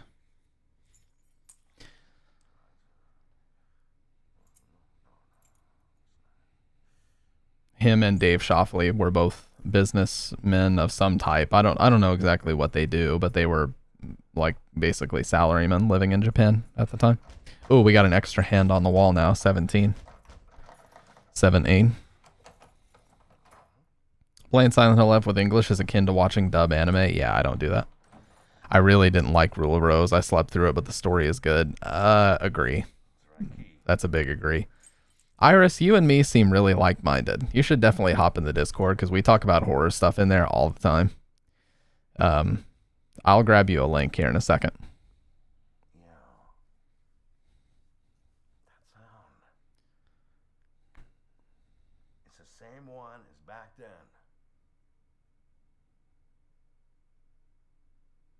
But yeah, I thought Rule of Rose was a pain in the ass to play. Rule of Rose was a pain in the ass to play. The soundtrack, albeit really nice and beautiful orchestral arrangements and everything, got super, super repetitive. The dog mechanic overstayed its welcome really fast. I got really tired of having the dog like sniff an item. And the thing that annoys me about games like that, look, if you want to make me use the dog to like sniff out key items, that's cool. But they would literally hide the key item until you had the dog looking for it. So you could be in the same area where the dog eventually would lead you to, but there would be no item there until you had him sniff it out. It just would spawn in. It was so dumb, dude. Like, why? Why would you do that? Just leave the key item where it's supposed to be at all times. Don't make me have to unlock it by having the dog like catch on to the scent. That's just unnecessarily complex. And then the combat. Oh my god, don't even get me started on the combat. The developers know that it was essentially oh, you're already in the server? Awesome. I'll get your role set up here shortly. But yeah, it's like the combat, the developers have admitted that it was unfinished combat. Like, they don't think it's good or anything. Like they have always said that they wish they could have had more time to perfect the combat. And actually Rule of Rose is a bit of a controversial game, surprisingly, just because of the kids, the plot being very bizarrely about like, SA, so to speak. And, suffice it to say, there's a lot of SA references or direct implications in the game involving children. So it's a very, very bizarre kind of game if you're not into some of the more sensitive type stories out there. The hole's gotten even bigger, and I think I can hear children's voices. Yeah, I always said like Haunting Ground and Rule of Rose seem like super similar games to me. Both of them have a main character that's blonde with a ponytail, and both have dog companions that are like essential to the game. Like, you cannot progress without using the dog virtually everywhere. I do think Haunting Ground plays a little bit better, though. I just hate that the only thing you can do against the enemies is just run and hide. I wish you could fight back. More than just, like, a little shove, and then it only stuns them for a short period of time. I think Haunting Ground would have been better if you just had weapons and you could kill enemies, to be honest with you. Not a fan of the whole running and hiding mechanics that horror games try to use.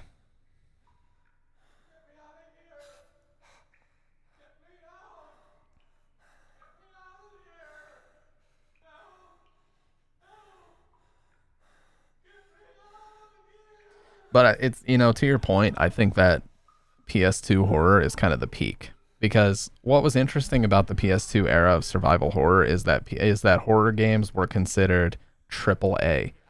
Like, games like Silent Hill 2 and 3 were actually the best graphics in the industry when they came out. And I don't think that that's been the case ever since that type of era, Horror games pretty much, they just died out. They just weren't very popular after the PS2 era. There's a sloppily written note on the ground. He's going to say, "Lucky." How did I know? "Lucky, I finally escaped from the cell. I decided to take a careful look around this building. The scariest place was the first floor basement. There's a kitchen in the northeast, but next door in the northwest is a death chamber. To get in there, you have to punch in the right numbers. I don't know the numbers, and it was too dark to even see the panel, so I didn't go in." Rule of Rose, I usually don't care about graphics, but it was good for an old game. No, it looks excellent. Oh, that sucks. Goodbye. Good luck with that. Good luck with that, Andrew, if that is your real name. It's a sloppily written note. A game is rare for a reason. Reason equals shitty game. If the gameplay was as good as the story, Rule of Rose would be like an 8 out of 10. Do you hate this type of games? I mean, escape games. You hate Outlast and Clock Tower. I like Clock Tower, but I don't like Outlast just because it relies way too much on jump scares. Like, I feel like 90% of the quote-unquote horror in Outlast is just jump scares every 2 seconds, you know what I mean? But Clock Tower I enjoy because there's actually some suspense to it, To To get to the surveillance room in the middle of this complex, you have to use the corpse disposal chutes in the cells. However, on the first and second floors, these cells are locked. That's so the kids wouldn't discover them. So you have to get to the first floor from one of the cells on the third floor. I know how to do it, but it's really a pain. Also, the lights only work on the third floor. Alright, we're going to grab ourselves a key from down here.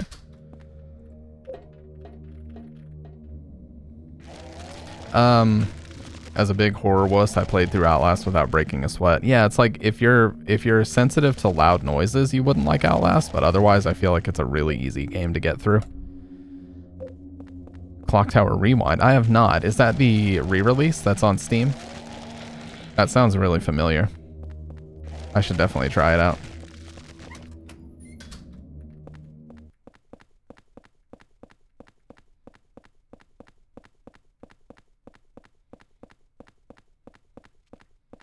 Oh, check this bug out, you guys.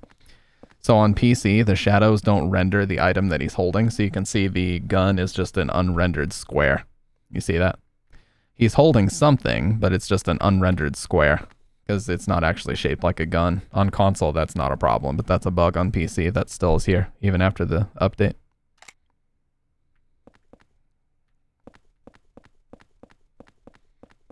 Oh, that was a good game. Yeah, sick.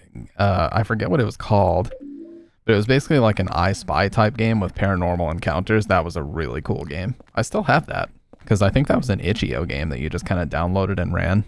You didn't have to buy it off of any platform or whatever. I think I did send the dev $5 though because I enjoyed it thoroughly. That was a really cool game.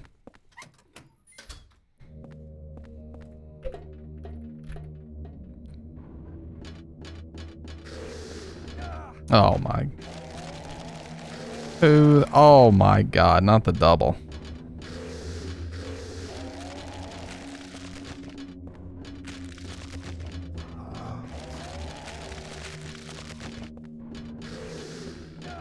What? Dude, he just swiped the air. How did that hit me? Dude, I've been getting so many bullshit hits from these guys this run. Did they patch my ability to run past them?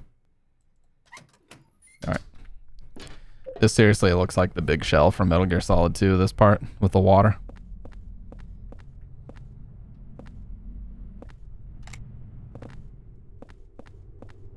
Looks super good.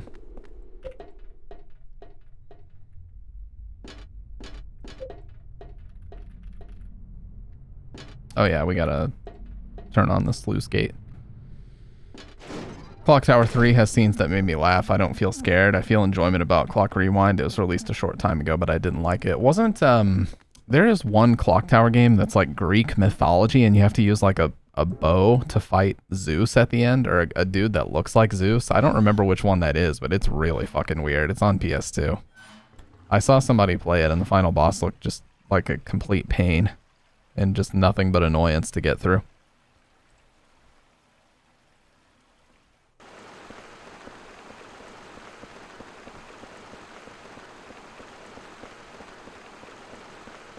Like, they got really weird with Clock Tower games after a while.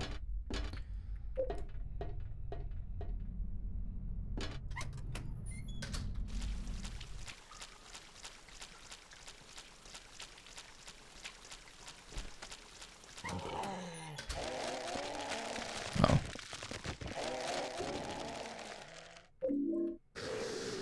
That's 3, yeah. 3 is really weird. No question about that. It's bizarre. I don't think it's this one. Yeah, because it's not the bloody bed. You need the one that doesn't have a bloody bed.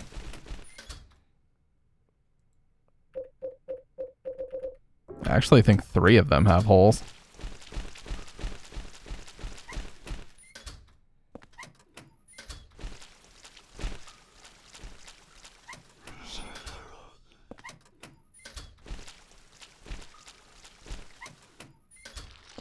What the?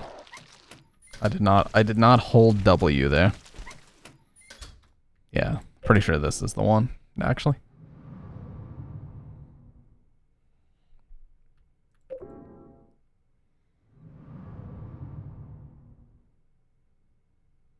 Nope. But hey, we got some ammo out of the deal. Alright, well I know which one it is now. It's not a big deal.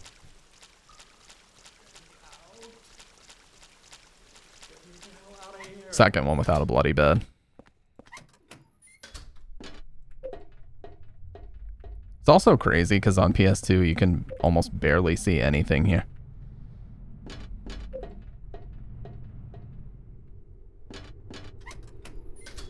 Alright.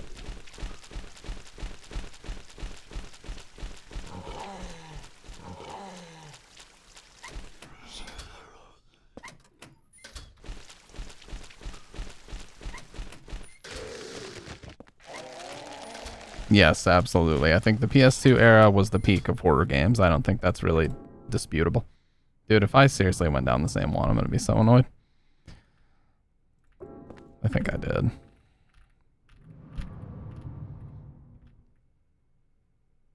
Oh my god. Well, you know, the funny thing too, I mean, you could say that as well, is like, I think PS2 has the best, I still think it has the best and most diverse library of any console ever released. I really believe that. I mean, it had something like 2,000 games released. It had just some of the best of all time, of tons of different genres, you know? Yeah, goated is absolutely right. I can't watch Silent Hill without tea. See, that's what I'm saying. We are super like-minded. I can't play Silent Hill without coffee. Coffee, tea, it's all caffeinated, you know? We gotta have, us horror buffs, we gotta have our caffeine fix. You know the score. You know how it is. Oh, nice try, idiot. The monster, not you guys, I promise, okay? I would never call you guys idiots. What type of horrible streamer do you take me? What the? What a jank hit. It's gotta be this one. No bloody bed. I know the bloody bed isn't it, because we have to line those up later. So this has to be it.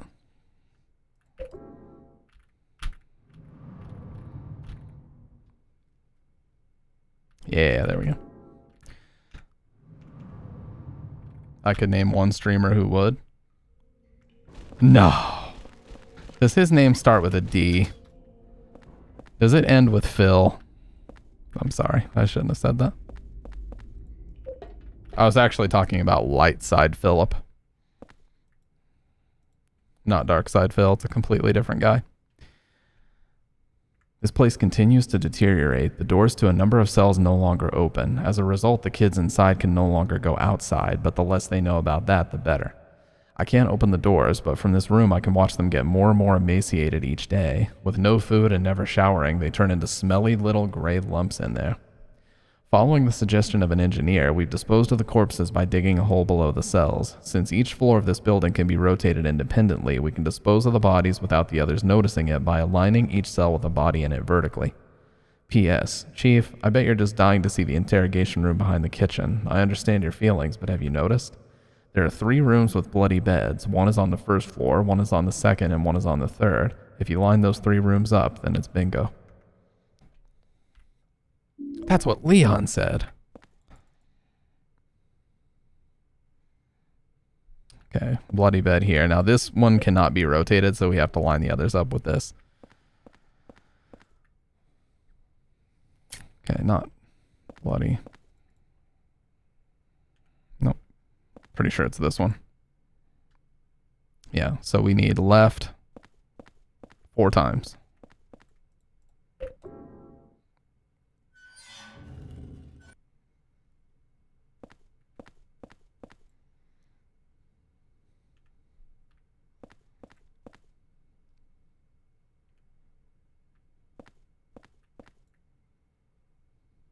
Oh, even easier. 3 more times.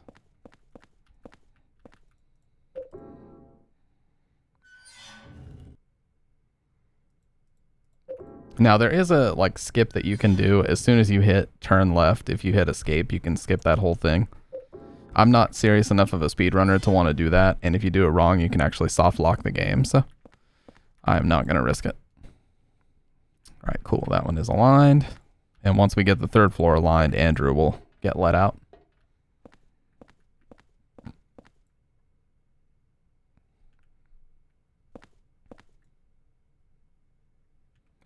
right twice.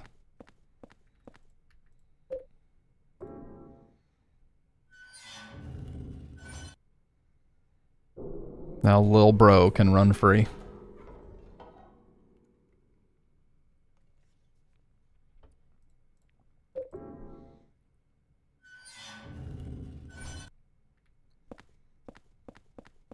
Alright, so now we have all them lined up, and we're good to go. Oh yeah, what does this say? Secret number for getting through the door in the back of the kitchen this month is 0302. Thanks for your cooperation. Yep, obviously meant to mimic the room number.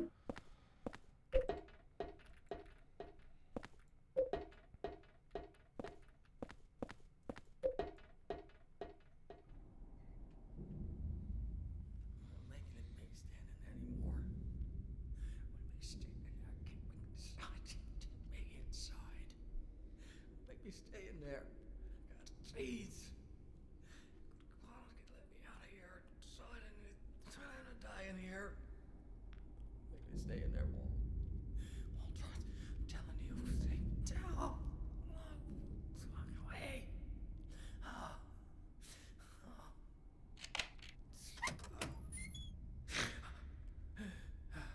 Who is that boy?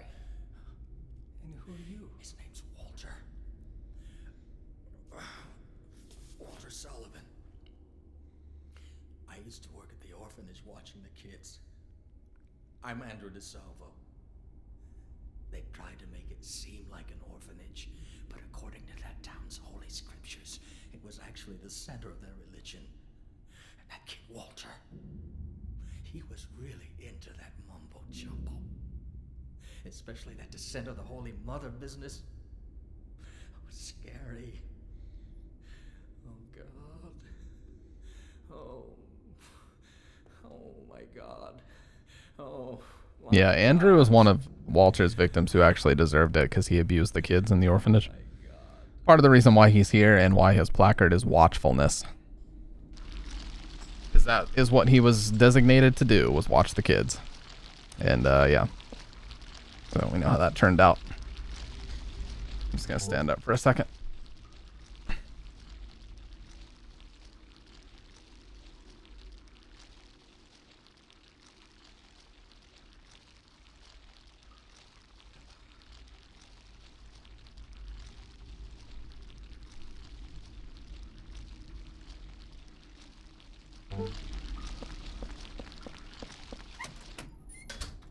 All right. So now we've already aligned the beds.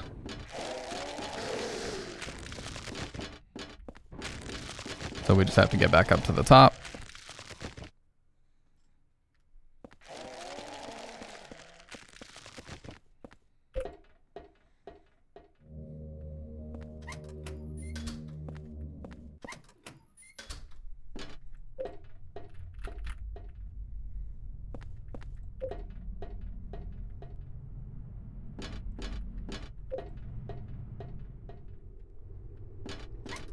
And go in the one room with a bloody bed.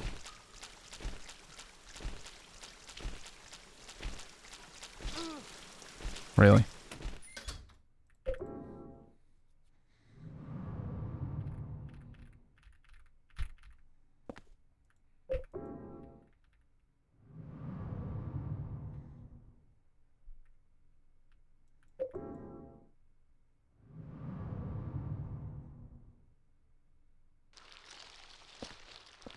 All right, 0302.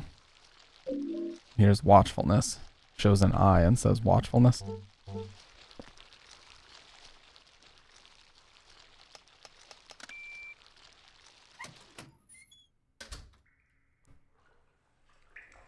Yeah, so there's the death chamber they were talking about.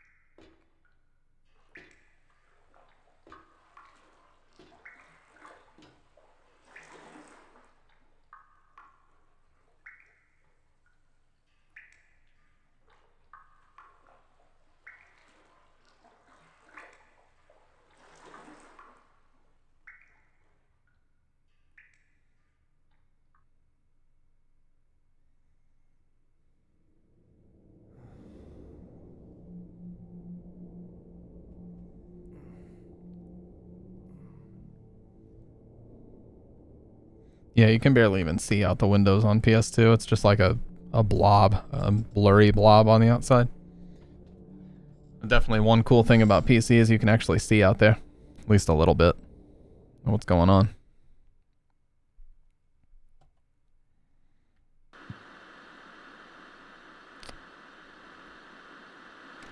Oh yeah, the TV, right?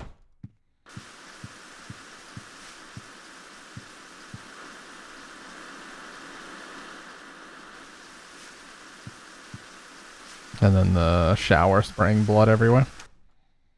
Good old blood tub. Big horror trope. Just like that water-filled room under the cylindrical prison. Just gonna save really quick. Yeah, a couple red papers to read as well.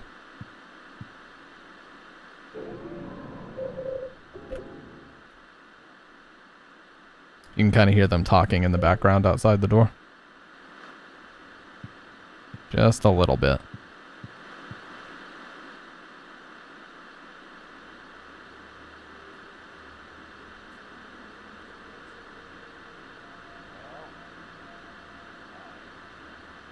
The TV is definitely way too loud here.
God, that fucking TV is so loud. That's definitely one thing that they kind of broke. It did not used to be that loud. I wouldn't say broke, but that's not right, at least. Definitely not right. It should not sound like that.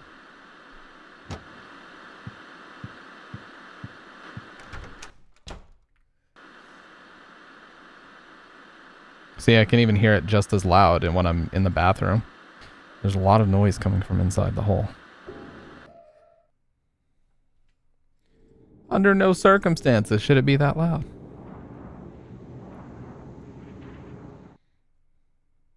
It's okay, I'll forgive them if we see some new hauntings this playthrough. Building world.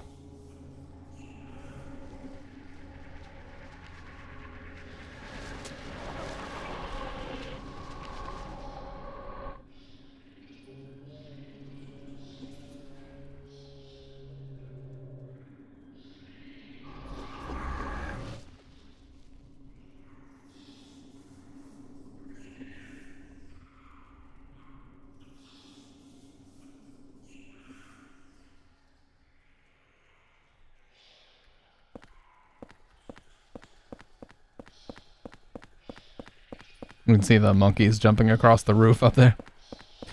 I do also agree with Twin Perfect about some of the enemies in this game. They're way more goofy than they are scary.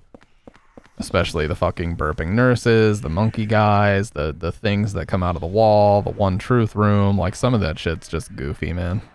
Like, under no circumstances is it scary.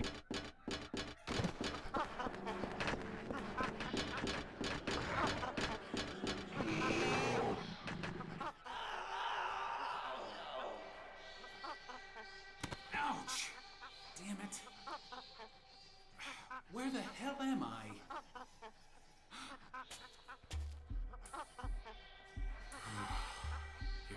person. You're more scary than those monsters. Thank you. You're the guy that lives across from me. Appreciate it. My name's Henry. I'm Richard Braintree. From 207. He's got the Holy Mother on his tie. Point that out again. Yeah, they definitely mess with the audio. Like, this is not correct either.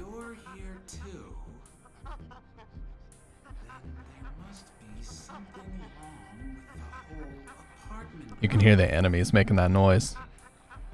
That must explain what happened to that other guy, too. Talking about Joseph. What other guy? The guy who lived in 302 before you.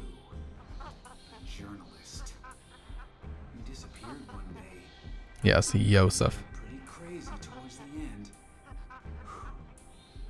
Shut himself up in his room and wouldn't come out. Anyway, I'm getting the hell out of here. You should too, if you know what's good for you. Wait. Watch out for that kid. Did you see? That's not supposed to be widescreen. He froze at the edge of the screen where you're not supposed to see him anymore. Silly. Bunch of fucking silliness, dude. There's a weird sword stuck in his stomach and he's holding something in his hand. Alright, I'm gonna take this. It lets the ghost run free, but we need it for later, so I'm gonna take it anyway. Extremely rare sword. When used against downed ghosts, it stops them in place. When pulled out, the ghost is revived. Still waiting for the Yosef redeem. That's true. Special. We need to get it. Appreciate that. We gotta get the Yosef redeem going big time. I finished the tea, brought some for all of you. Hey, Ayers or Iris, let's go. Welcome on in. Glad you joined us over on Twitch. Yeah, you decided to share with the class, and we appreciate that. You always got to share with the class.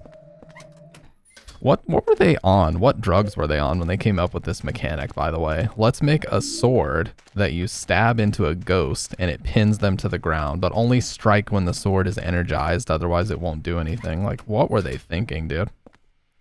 What were they on? How'd they come up with this shit?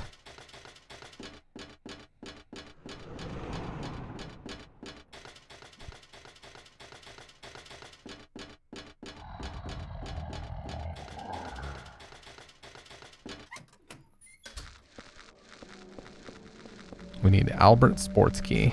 And to not take a shit ton of damage here would be nice. I think there's a health drink here. I don't know if I should waste my time looking to grab it though. Oh my god. They pinned me, dude. They pinned me to the wall. And they weren't gonna let me go.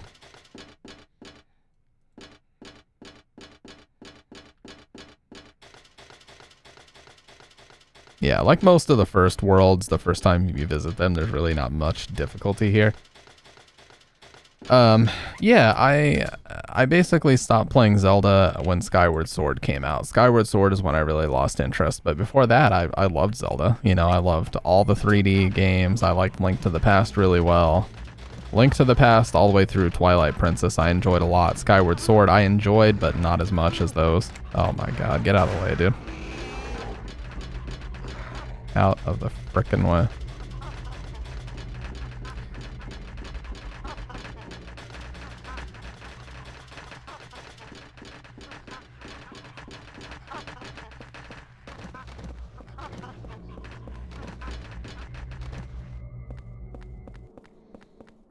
But yeah, I have not kept up with Zelda at all. I never bought a Switch. I've never played Breath of the Wild. I've never played Tears of the Kingdom. So, unfortunately, my Zelda journey stopped with Skyward Sword.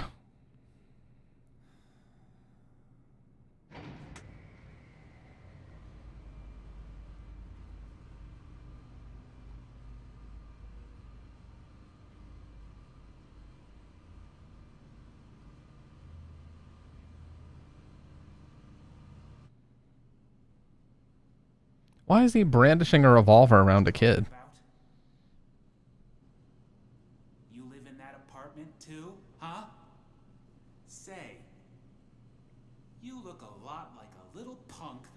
was caught sneaking around there. Do you know something about what's going on? Hey, you! Stop! He's aiming a gun at a child with his finger on the trigger and he just met him.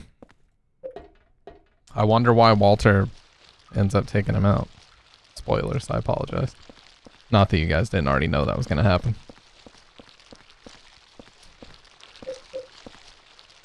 Well, we're going to have to take 3 hits at a minimum. Yeah. Oh, yeah. Yeah, for the longest time, I had one album art as my profile picture everywhere, but here very recently, a good friend of mine on Twitch, we actually do a lot of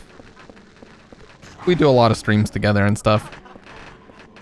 He made this profile picture for me, and I'm obsessed with it, so I made it my profile picture everywhere. The kind of anime version of me, a little bit, if you want to call it that. I just love the way it's animated. Heather, or do you mean Eileen? Of the two, I'd say Eileen. I mean, Eileen not injured, obviously. Heather is a little bit more annoying because she's like a snobby teen. But Heather's cool, yeah. Heather's cool, especially when she has like the katana and shit. I like to use the katana in 3 a lot. Alright, best melee weapon in the game right here. This is by far and away the best. So this memo tells you that you need to use the last 4 digits of the bar phone number. I already know that it's 3750, so I'm just going to type it in.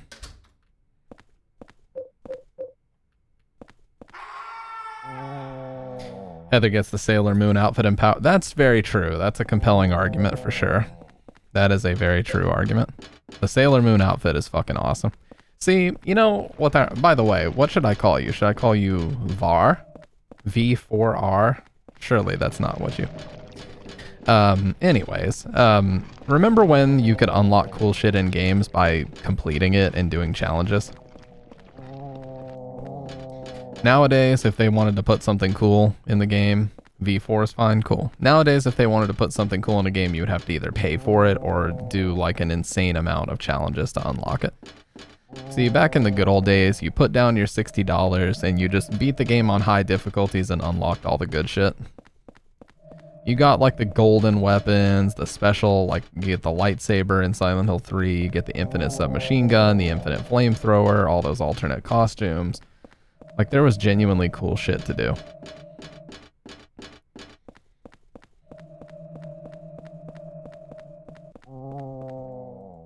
It's door number 207 for my apartment building. Yeah, you know what's funny is there's some jackass on eBay that wants like $200 for the Brady game strategy guide for Silent Hill 3 on eBay. Just because he knows that Silent Hill 3 is like a very rare and sought after PS2 game. I know, I can't stand when people do that shit. Like somebody needs to just scan it. I'm pretty sure they probably already have. Just scan it into some website and you can just look at the scans. I think all of those Brady game strategy guides have been digitized. My favorite protagonist, probably Harry Mason, just because he fucking just stands up against everything, including the devil, or the demon himself, just because of fucking dad energy.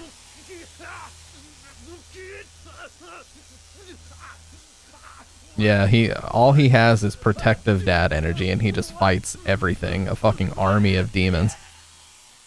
And just handles business, you know? Fucking, what a Chad, what a Sigma, dude. And I love how blunt he is with the enemies, too. He's just like, I don't know what you're doing, and I don't care. You know, toward the end of the game, he just starts telling them, look, stop the bullshit, stop the lies, stop the yapping, and give me back Cheryl. He's fucking over it.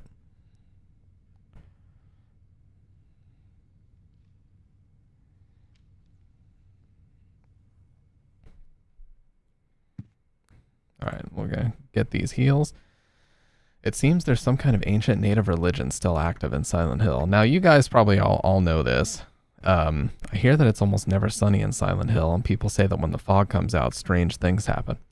You guys probably all know this, but on the Silent Hill wiki, there's actually a translated version of a promotional website that Konami hosted for this game, and it actually gives a lot of additional info about the characters, including telling us that Henry Townsend's occupation is photographer.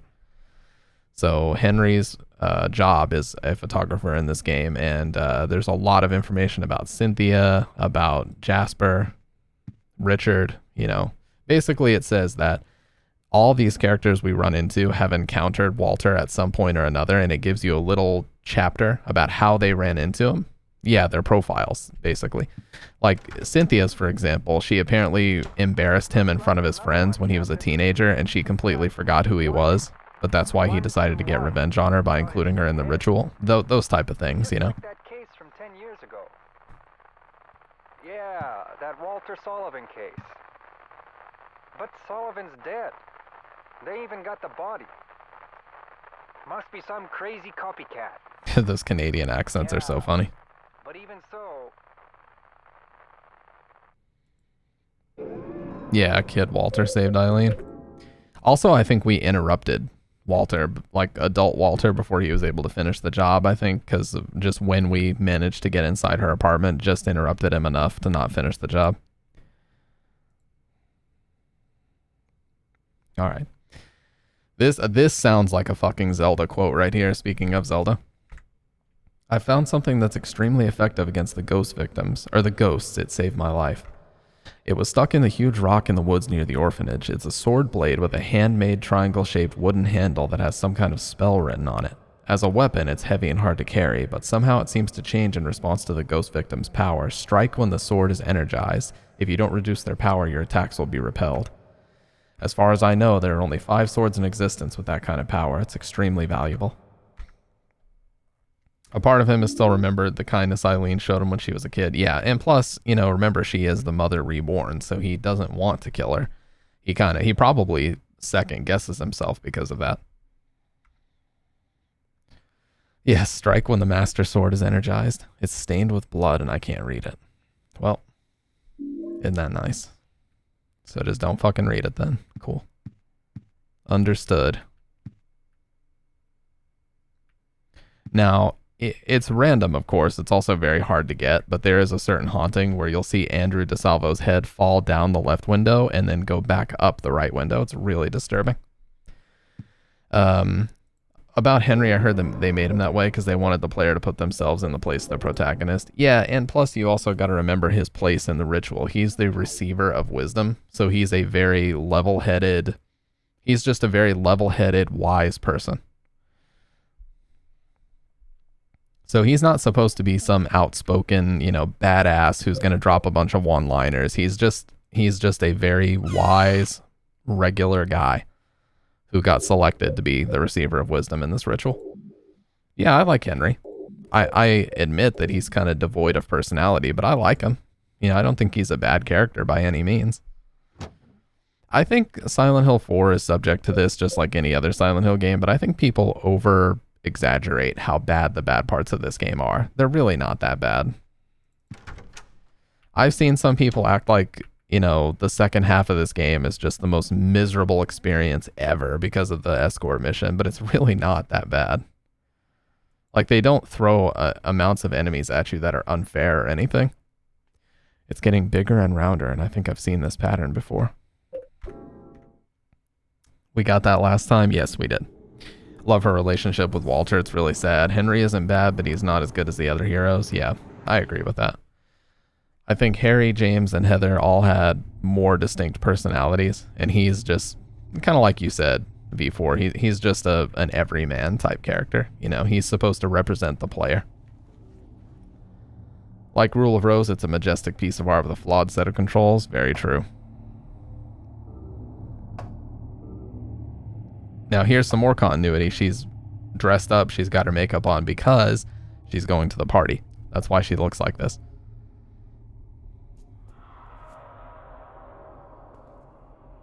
Where before we saw her wearing her regular outfit, no makeup, nothing. You know, now she's getting ready to go to the party, but...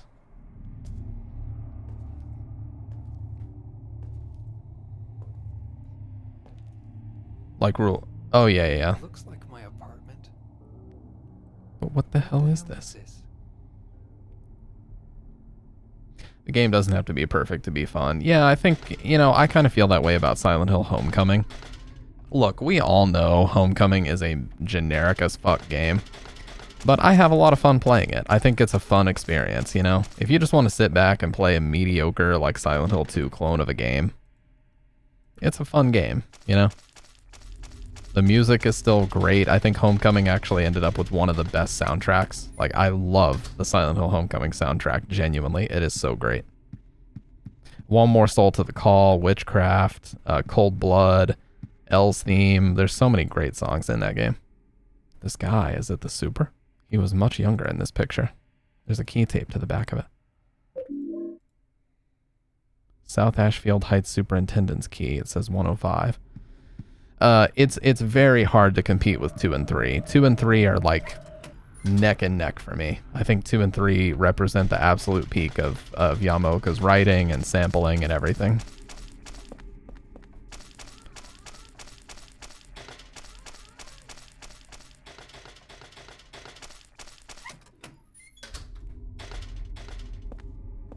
Oh, here's the man himself.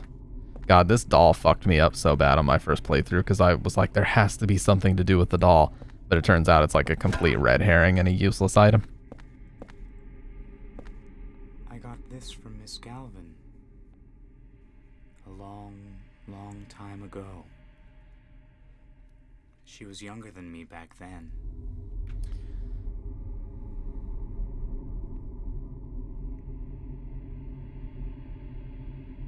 She looked so happy, holding her mother's hand. Loved Homecoming. It's not like the others, but it's really fun, and I love Alex's OST. I'll give it to you. Yeah, Yamaoka popped off on that soundtrack for sure. So you don't even need to take this. I have Downpour on Xbox. I don't recommend anybody pay for Downpour. If there's like an Xbox 360 emulator or a PS3 emulator, honestly, I would go that route because that game is so overpriced, it's bullshit because it didn't sell well, so there's not a lot of copies out there. So people want upwards of like $50 to $60 for a not even that good of condition copy of Downpour, and honestly, save your fucking money. That game is such garbage. God, it's so dog shit. And I don't use that term lightly. I don't just sit here and say that this game is dog shit and that game is dog shit, but Downpour is genuinely an awful game.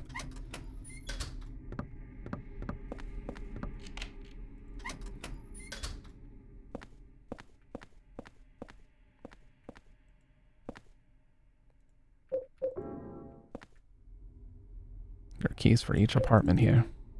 Actually, it looks like number 303 is missing.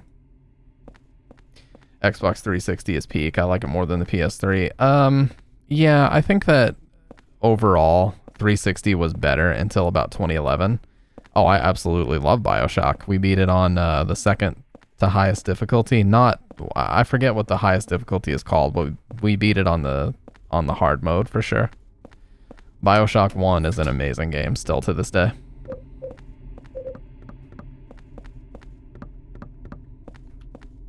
Okay, so we need to find the apartment with the fridge we can examine.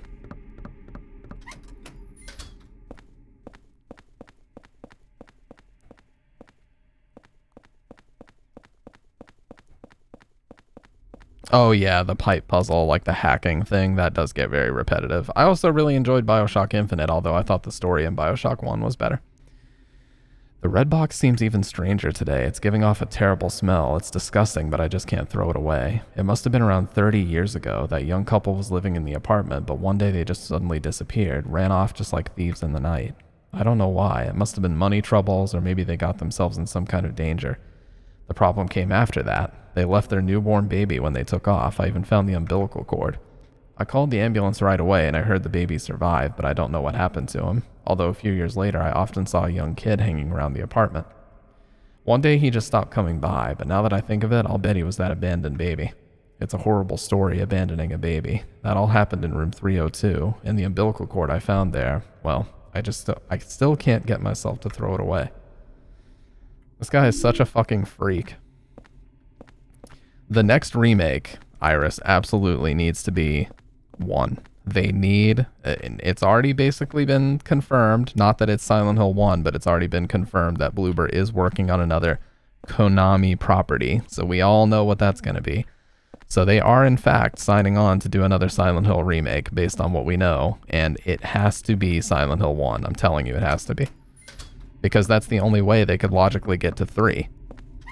You cannot do Silent Hill 3 without 1. It would not make any sense to do that. They're too directly linked to each other.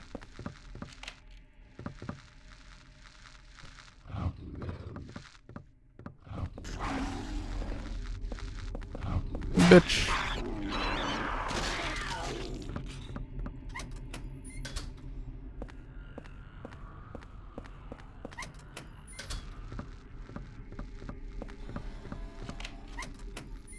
I'm actually curious about Metal Gear Solid 3 Delta too. I really hope that that ends up being good. I don't have high hopes for it, but I'm definitely going to check out Outer Heavens channel when it comes out. That should be a blast. 102. That's kind of interesting. That was Heather's apartment number. I love how they put all these fucking things here, so you have to stomp them all out before you can open the damn fridge. Alright, there we go. Smells terrible. Open it up. Why not? It's wrapped up in these torn, bloody jeans. That's the body of a dead cat. There's a torn red paper in one of the pockets. I actually made a video about it. Did you see that the weapons and a lot of the plot stuff got leaked? Basically, there in America, there's this thing called the ESRB, which is the rating system for video games. And when they release their summary of what the game's rating is going to be, they actually end up spoiling some things, like some of the weapons you can use and some of the graphic violence that's in the game. So they revealed that there are no guns, but that there's going to be things like swords, spears, and knives instead. So it looks like there's no guns, even though it takes place in the 60s and there could have easily been guns. It looks like they chose not to include any guns in the game, which is a choice, an interesting choice.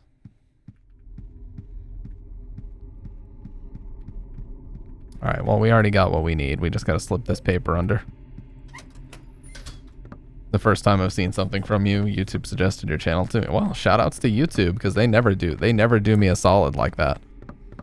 Most of the time when people check out my channel for the first time, they're just like, hey, you're a dumbass, and then they leave.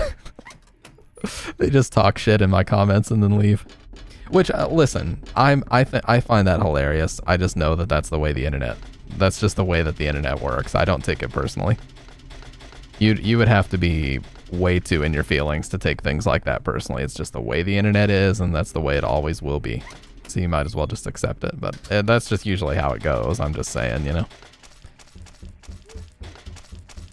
I'll be there in a second. Relax, Eileen. Fucking whining and complaining when I'm on my way to help you, dude.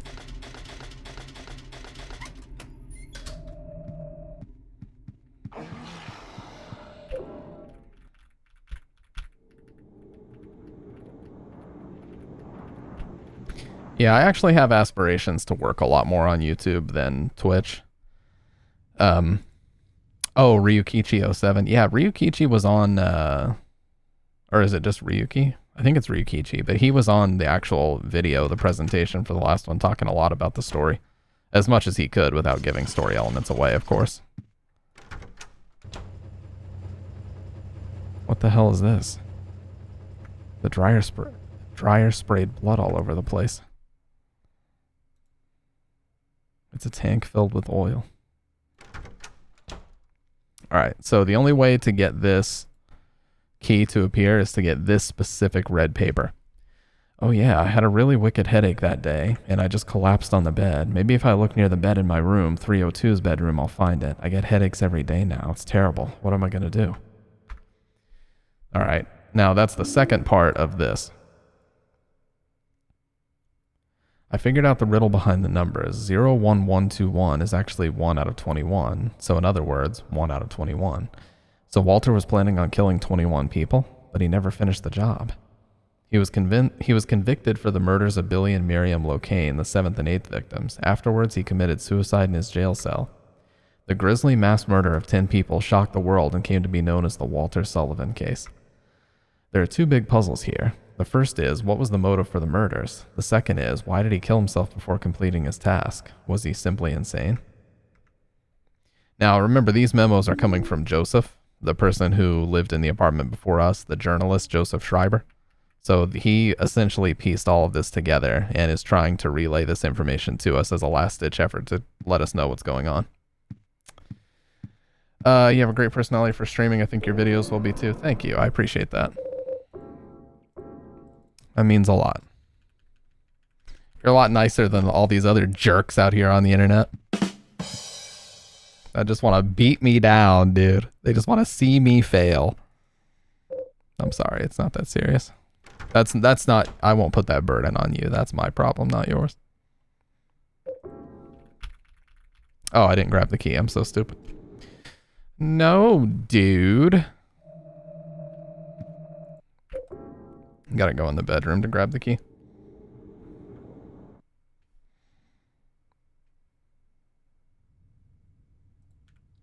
Yeah, we have a very welcoming, like-minded community around here.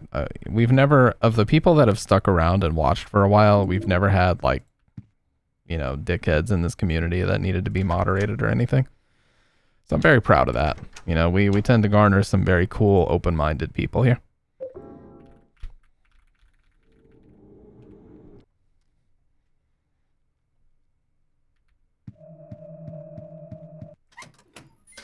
All right. I did not, but I have a friend who swears that that is an amazing game that I should try, and it's actually on Steam. Higurashi When They Cry, I believe it's called. So I definitely should check it out. I don't know if it's totally stream friendly, but I'd be down to try it out.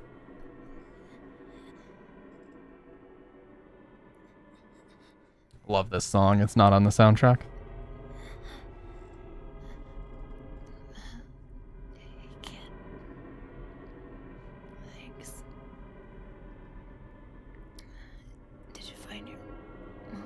Your friend Stock Facts? Yeah.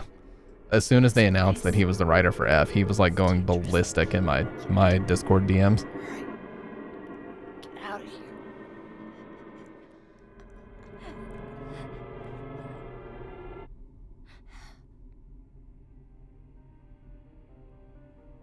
I love this. It's like the first direct encounter between Henry and Walter. You can tell there's something dark with even the kid version of Walter going on here. I almost feel like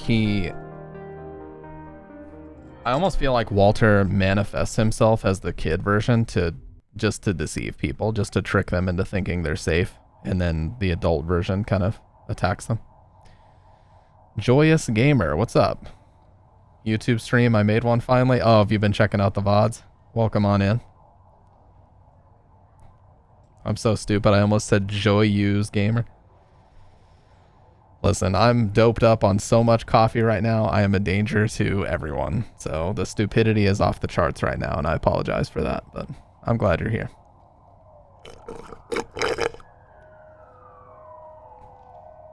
Yeah, as soon as they announced that Ryukichi07 was the writer, he like blew up my Discord DMs and was like, "Oh my god, dude, this guy's fucking amazing. You need to try this game. He's going to write a great story. I'm not worried about the story." And a lot of other people said the same too. Like the general consensus is that, oh, Joy Love from Twitch. Nice, nice, nice. Yeah, man, that's a throwback of a name. Fellow Panic at the Disco enjoyer. If my memory serves me correctly. What's this? Higurashi is hard visual novel, I think isn't good for stream. Yeah, people also said there's some very adult content, so to speak. It's probably not a good idea to stream it on Twitch because of that, which I'm okay. I mean, I'm 30 years old. I ain't getting any younger. I'm not going to sit here and be like, titties in my video game? Humph. Get this off the screen. Oh my god. Foul. There's some kind of strange paper stuck in here. But, you know, at the same time, if there's just like straight up lots of nudity and stuff, that's where it kind of gets a little bit dicey on Twitch. They're usually not a fan of stuff like that, and YouTube isn't either. It's not like YouTube is very different. I don't think I can protect myself. He's truly insane. I can't hold on any longer. His power can't be measured. I was so scared today that I sealed off the back of the storage room. I wonder if Eileen Galvin is okay. She has no idea what's going on. But she's in danger nevertheless. Yeah, so that was a whole 2 months. Have I tried visual novels? Kind of. I played the Danganronpa games, the Trigger Happy Havoc games. I played 1 and 2 and I really enjoyed those. But there are a lot of different games in one. I enjoyed Phoenix Wright. Those are kind of visual novels. There was this one that I was really into in like 2011 called Katawa Shoujo. And Katawa Shoujo, the main plot, you guys probably already know because it was a very popular one, but it's basically you are a student at a, you basically are a new student at a school for disabled students. So like there's a girl in the game that's like missing, and she's blind in one eye, and there's a girl who's like missing her arms, and she has to paint with her feet and stuff like that. Like it sounds weird. The premise sounds weird, but it's a very charming game, and it's a well-written game. That was one that I got into way back in like 2011. I was super young then. But I just never really got into any others after that one. I kind of played that, and that was really all I did with it.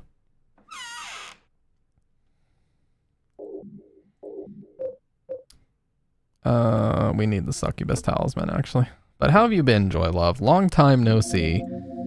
I know, it always, I always really light up whenever I see people come back after a while being like, hey man, I'm glad you're still streaming. That's just always awesome when I see things like that. And I'm happy to see, you guys didn't forget about me. It means a lot. That's the type of shit that makes streaming worthwhile, you know what I mean? Don't know this game, but sounds interesting. Yeah, Katawa Shoujo is a very well-known one. It's a really good game. It's also funny how much crossover there is in like anime and visual novels. Like I didn't realize how many anime are based on visual novels and vice versa. Like sometimes the show comes first, sometimes the anime comes first, but there's a ton.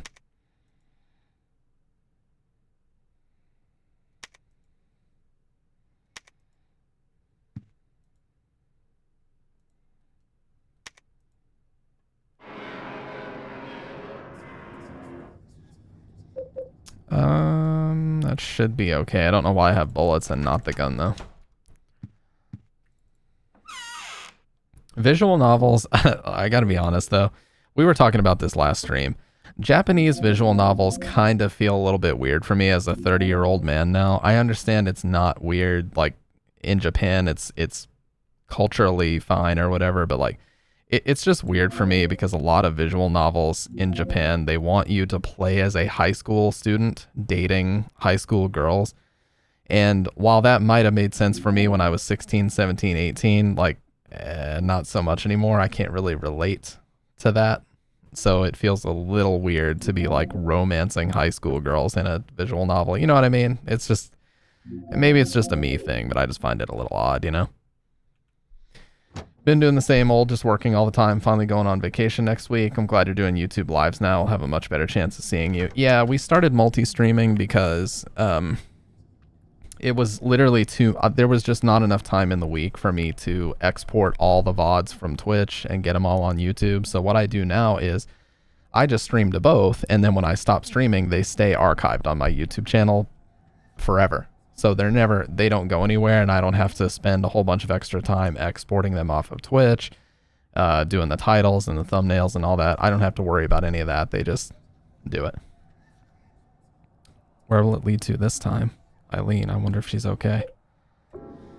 I like when the stream has a small number of viewers. I feel like the streamer can connect more with the viewers. Yeah, as much as I appreciate and I do love streams where they have like a few hundred people, sometimes it feels like the chat's going by so fast that a lot of really interesting conversations get skipped over because they just can't read everything and play a game at the same time, It's your thing, Stam, because you had not fully embraced the weeb life. Shame on you, bro. I'm sorry, Kendo. I'll be better, dude. Just don't shame me in front of my friends, dude. Check this out. This is Claudia right here. You'll see Claudia for like a half second. Here it is. Claudia. I'm just kidding.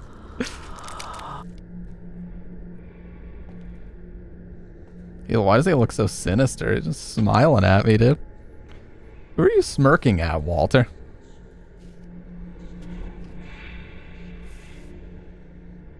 Bro, stop. Bro looked like he was going to give me a visit from the tickle monster right there. It's a good thing I got out when I did. He was about to put his hands over my eyes and say, guess who?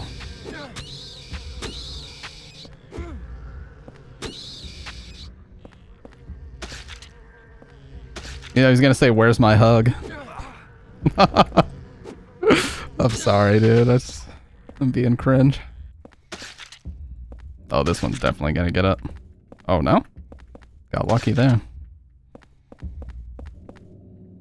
Walter Sullivan was definitely a where's my hug at type guy in high school. Let's tell the truth.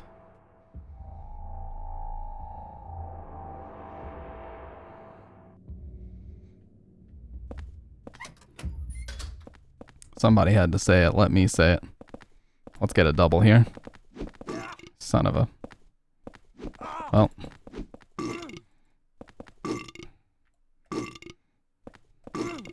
Now double maybe? Yes. That had to be, I was going to say.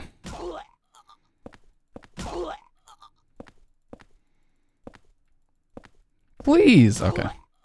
Sorry, I gotta stop whining like a 2-year-old when I don't get my way. I'm just gonna hold my breath and start stomping when the enemies don't die the way I want them to. The game will give me my way, one way or the other, dude. I hate the bats. They're not as bad as the cockroaches or whatever in Homecoming. Yeah, the ones you have to like mash a button whenever they jump onto you. That is so dumb. When we become the chat, like a collective mind, then I'll happily exit that stream. Yeah. Yeah, when somebody's like, chat. Guys. And they're just addressing the chat as if they're one singular human saying memey shit. Memeable shit. I lost Eileen Galvin's hospital room key. She was a patient brought in with severe injuries. I wonder if I left it in one of the other hospital rooms. I really hope not. Alright, it's my favorite song in the entire game. It's called Fortunate Sleep, No One Disturb Her Dead. So let me shut up and get my mug off the screen, and let's play it.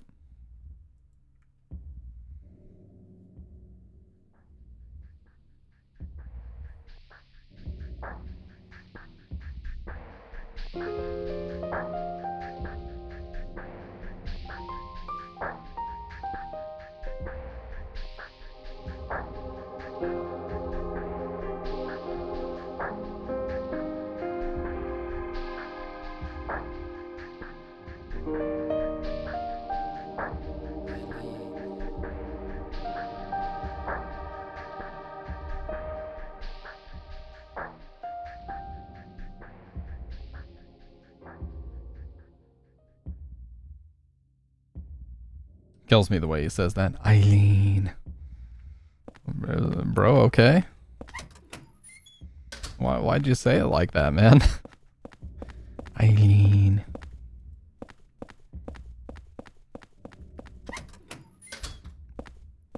Alright, good thing we still have our medallion, because these wheelchairs can be a fucking nightmare if you don't. Now, you can pick this up, but the problem is this is a weapon for Eileen. That song actually is. Iris. Fortunate Sleep, No One Disturb Her Dead is my favorite song in the entire game, but I also really love Fever Chill. I like Room of Angel with no vocals. I like... That's the name of the lyric, I forgot. Yes, Waiting for You live at Heaven's Night. That is such a great song.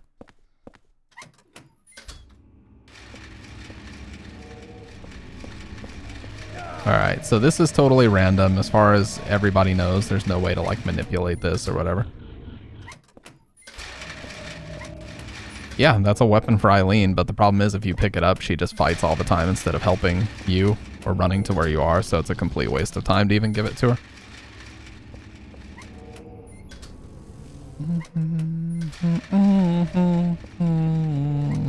Oh, you got that song in my head already, dude. Yeah, Waiting for You is amazing. That's like the best Mary's vocals have ever sounded.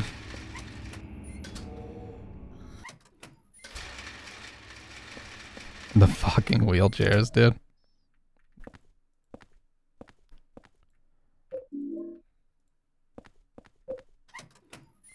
I used to listen to the Silent Hill soundtracks on the bus growing up. I especially loved when it was like the winter time right before Christmas break. Yeah, Into the Depths of Self-Discovery.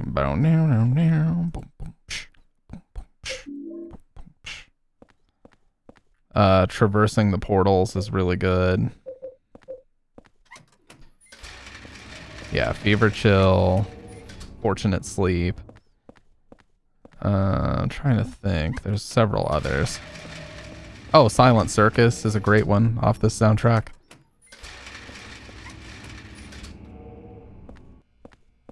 Oh, Nightmarish Waltz is another. Dude, there's so many. Nightmarish Waltz. I think Drops of Shame is on the Silent Hill 4 soundtrack too.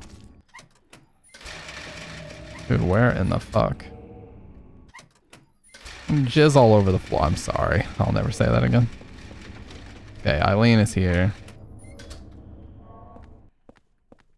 I want to look at my favorite room too.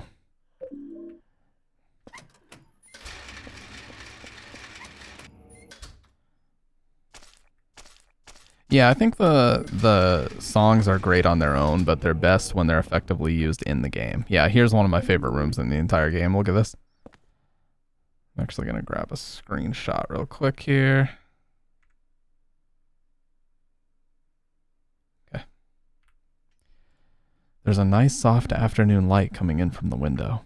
Is time flowing differently here, or is this some kind of light from heaven? I just love the look of that. It looks so nice. Yeah, Suicidal Clock Chime is really good. There's so many good ones.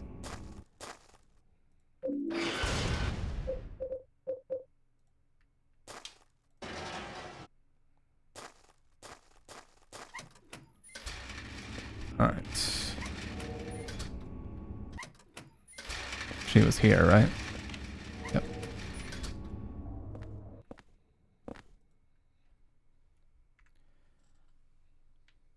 Oh, Last Mariachi, of course. Wounded War Song. Or Wounded War Song. Tender Sugar. You know, the song that plays when Joseph is telling you, kill. You must kill. You know, that part.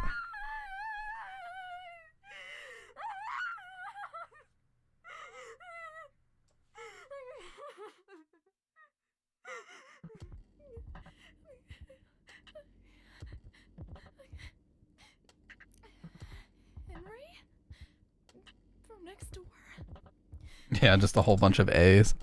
What are you doing here? O-H-H-H-H. I don't know where to start. There was this strange hole in my room. Yeah, this is Drops of Shame. I saw people getting killed. All these weird other worlds. And I saw you get attacked too.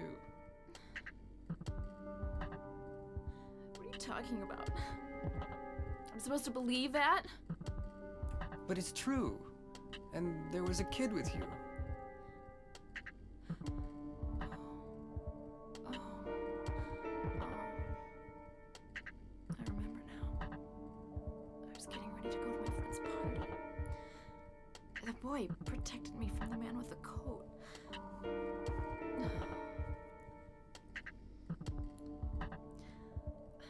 I'm sorry I didn't believe you. I guess there's something wrong with me. Eileen or Maria? Eileen. Maria's for the streets. Yeah, I said it. I don't know either. And I meant it. But I do know that if you get killed here, then you die in the real world too. Anyway, the only way out of here is through that hole. Okay, take me with you. I liked Maria pretty well in the remake. I think she looked better in the remake. But her voice sounded like an old woman's. It didn't make sense. Bro didn't even hesitate. Hey, man.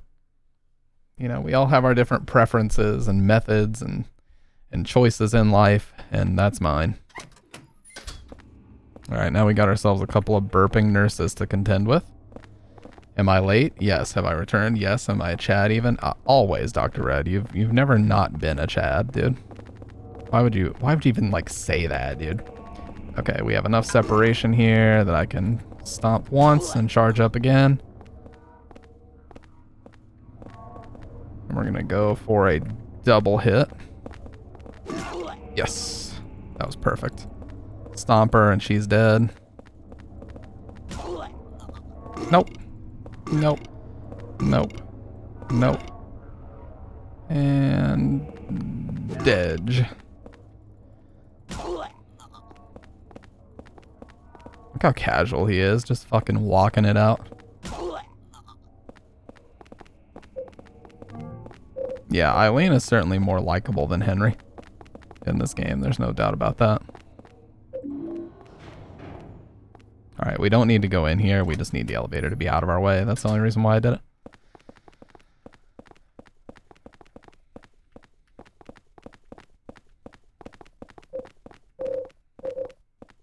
Short hair supreme. Yeah, Kendo loves short hairstyles, so he really likes Sybil in Silent Hill 1, which that's totally valid. That is a 100% valid opinion.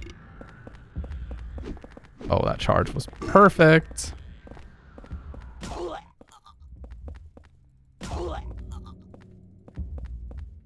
Oh, she's dead. Yeah, they're perfect for each other. They're like, well, if I could remember the characters' names, but they're like Joel and that one girl from Eternal Sunshine in the Spotless Mind.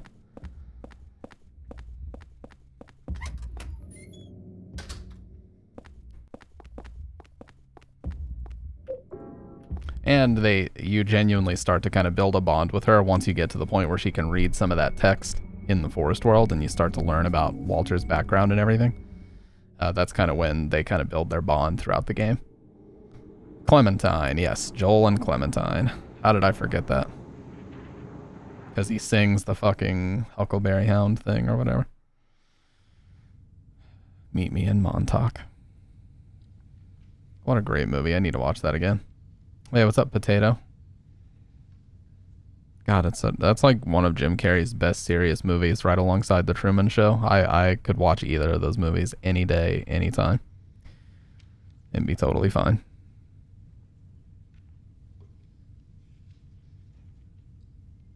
Last of Us or The Walking Dead? Walking Dead if we're talking graphic novel, Last of Us Part 1 if we're talking anything else. Jesus, what's up, John? Fuck, that was loud.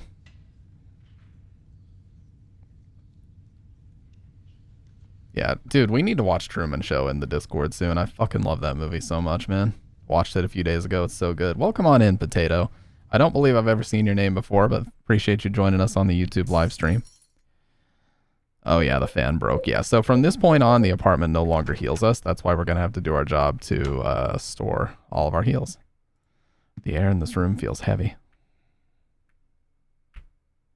A real life, yes, the one and only. No one else on YouTube is allowed the name Potato. The one and only is here.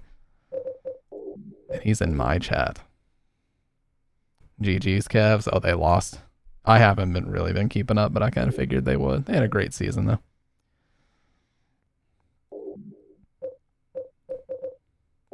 Second round exit. Best record in the regular season.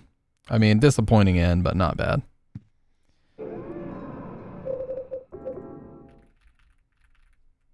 Alright, so now... Oh yeah, we gotta get this for Subway World. Red envelope. There's a letter and a small key inside. Speaking of movies, have I watched the Silent Hill movies? Yes, I have. I enjoy the first Silent Hill movie, even though I recognize that it's not accurate or canonical in any way. And the second one is absolute garbage, but it's still fun to watch with some friends and to sip some beers. You've seen that world as well, that horrible nightmare. But if you get sucked into it, it's not just a nightmare. Don't get lost in there. If you get pulled in, you'll be killed.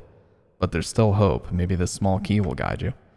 If you've seen the door with the placard set in it, look on the other side of the door, then keep going down to the deepest part of him and look for the ultimate truth. July 20th, Joseph. Yeah, so you're not supposed to know that these are coming from Joseph, but obviously if you played the game you do. But that's our first time ever knowing who's actually writing all these. Small but ordinary key found in the red envelope.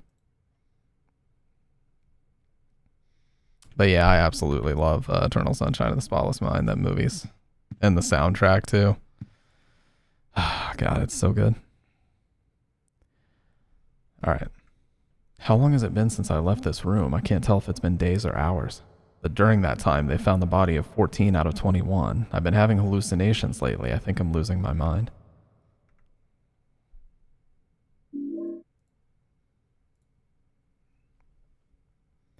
Walter Sullivan did kill himself. He died in his prison cell of blood loss after he stabbed himself in the neck with his spoon.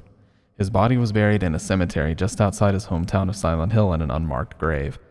After that, his name became famous all over the world, and it looks like his string of mass murders was finished at 10 out of 21. But 3 years later, they found a corpse that had 12 out of 21 carved into it. The corpse was from 6 months earlier. In other words, the person was killed 2.5 years after Sullivan committed suicide. The MO was exactly the same as Sullivan's, except for one thing.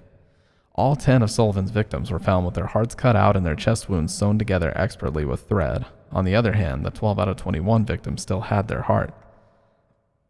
Naturally, the police think it's a copycat and are proceeding on that basis, but they haven't made any progress and recently discovered victim number 13. This corpse also had their heart intact. The police still haven't even identified a suspect.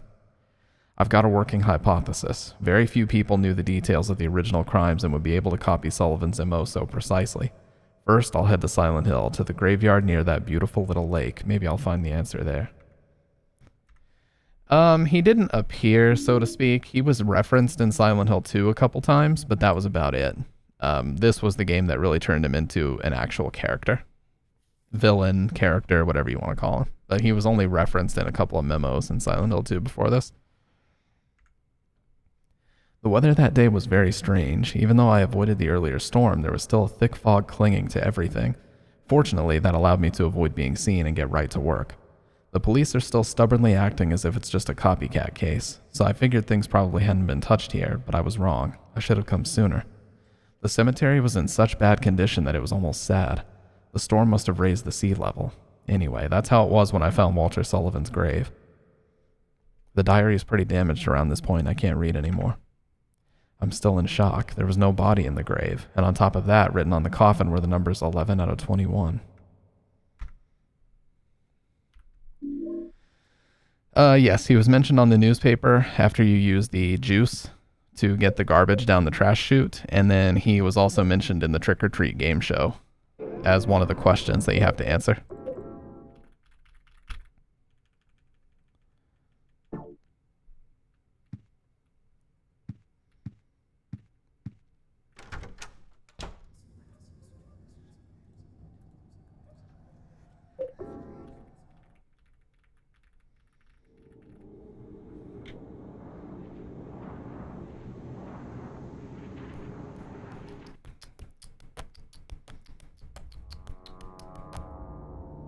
I believe this is Wounded War Song that plays in this cutscene.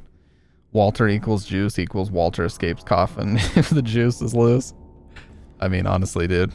Henry. What other conclusion could you draw from this? I mean, that's really the only one to be drawn.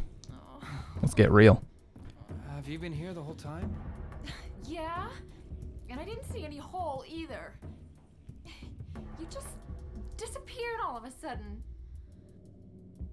I can't stay here by myself. I'll be cursed. You know it. Suggest a video of yours for me to watch before I go to college in an hour after the stream ends. Do you know about someone named Joseph? The Silent Hill community needs to stop, and then also Silent Hill sounds and oh no. Watch Who lived in your apartment? the man behind Resident Evil 4 save theme. That's the one video I would recommend. I'm very proud of that video. He disappeared about 6 months before you moved in. But toward the end, he started acting really weird. Yeah. He was doing an investigation about a religious cult and a man named Walter Sullivan. It has kind of an investigative tone to it. You know, they're starting to piece together what's going on. Down into the deepest part of him, and to look for the ultimate truth. Let's do that. There must be something down there.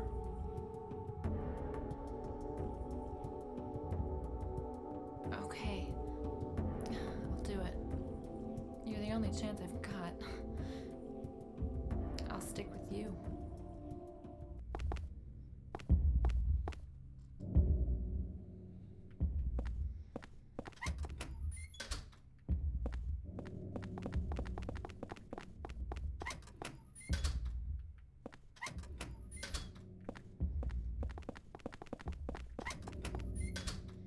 Yeah.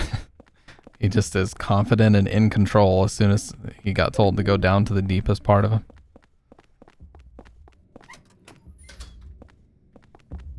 But yeah, I actually really like that cutscene because it kind of establishes that, you know, they're building the bond, they're working together now.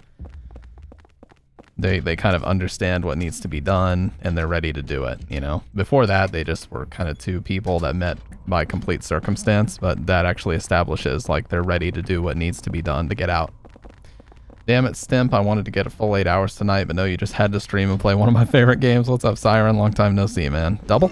Yes! I needed that double. I needed more than life itself, dude. Look here! Look here! Look! Listen! The double. Nope. Nope. Nope. Nope. Nope. Don't get up. Don't fight back. The double stomp. Dead.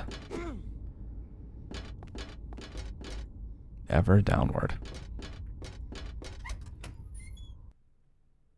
The tribal drums suggest a feeling of what they're dealing with is cosmic and ancient. Yeah.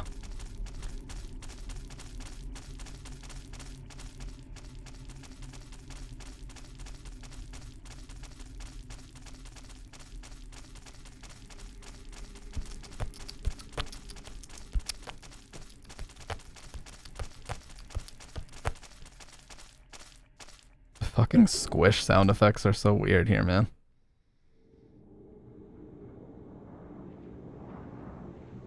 It's funny, Potato, there's a guy who comes in my chat sometimes and his name is literally Pineapple on Twitch, where you literally can't have the same username as other people. And he created his account in 2007. I'm like, dude, how? You must have been like one of the very first adopters of Justin TV to have just the name Pineapple. That's crazy. Yeah, peak name for real. I have no candles yet, so I can't do anything about this.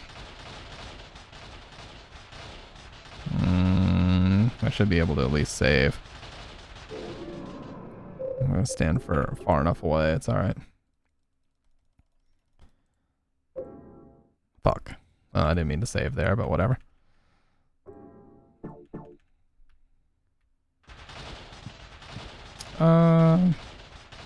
Subway World. Well, let's go ahead and grab the coin. We're gonna need that. The Lynch Street coins we're gonna need. And I'm going to swap out this medallion because it's already starting to be fucked up a little bit. Swap it out for a freshie, as they say.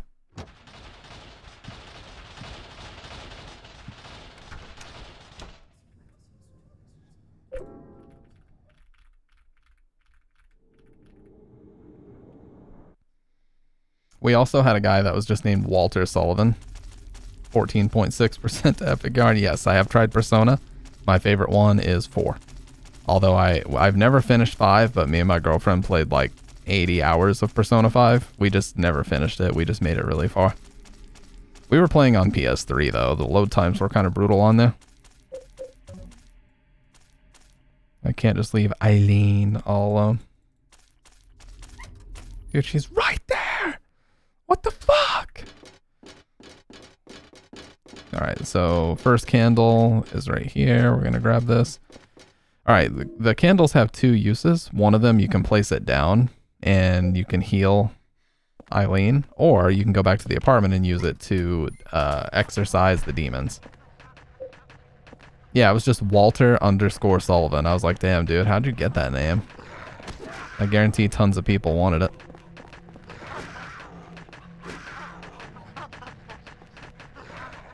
Idiot. Alright.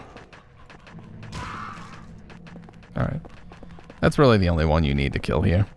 Don't need to worry about any others.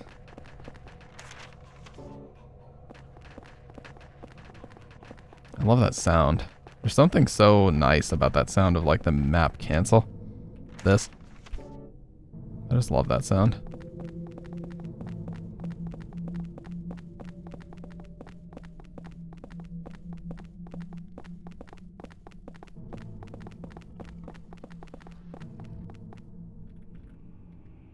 Alright, here's one of my favorite cutscenes in the whole game. Very Ring-esque. Very Sadako going on right here.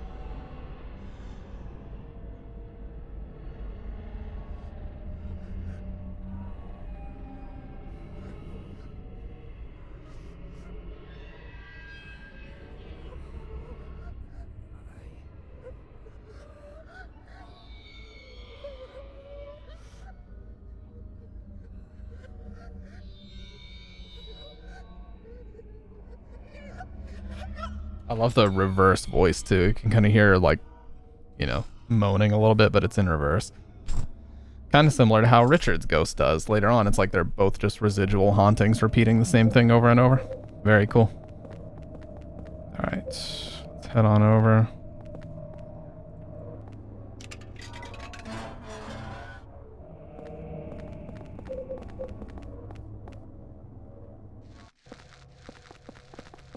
I'm not going to bring Eileen with me over there. She's just going to take a ton of damage for no reason. So, what we need to do here... Oh yeah, we don't have the toy key yet, but that's okay. I'll sort all this out once we leave her where we're going to leave her. Basically, the name of the game for just about the rest of the story is you just want to leave Eileen in safe areas.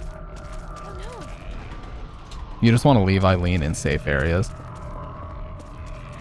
And then just kind of run off and do what you need to do without her. It's way easier than trying to babysit her the whole time, you know?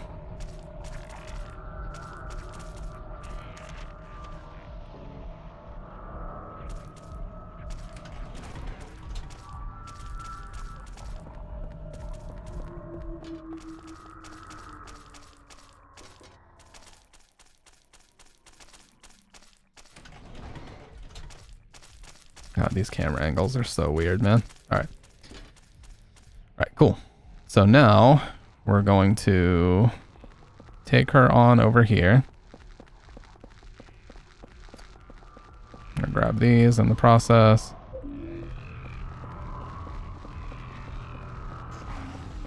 I like to kind of split in between these beams here to make sure we don't take a bunch of unnecessary damage. Kind of run around if you need to. Okay, she was definitely close enough there. All right, so we're going to leave her in this room for right now. She can't come with us anyway, so that works.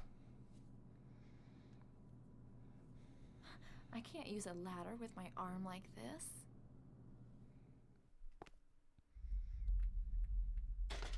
Well, first things first, let's go grab the toy key out of here.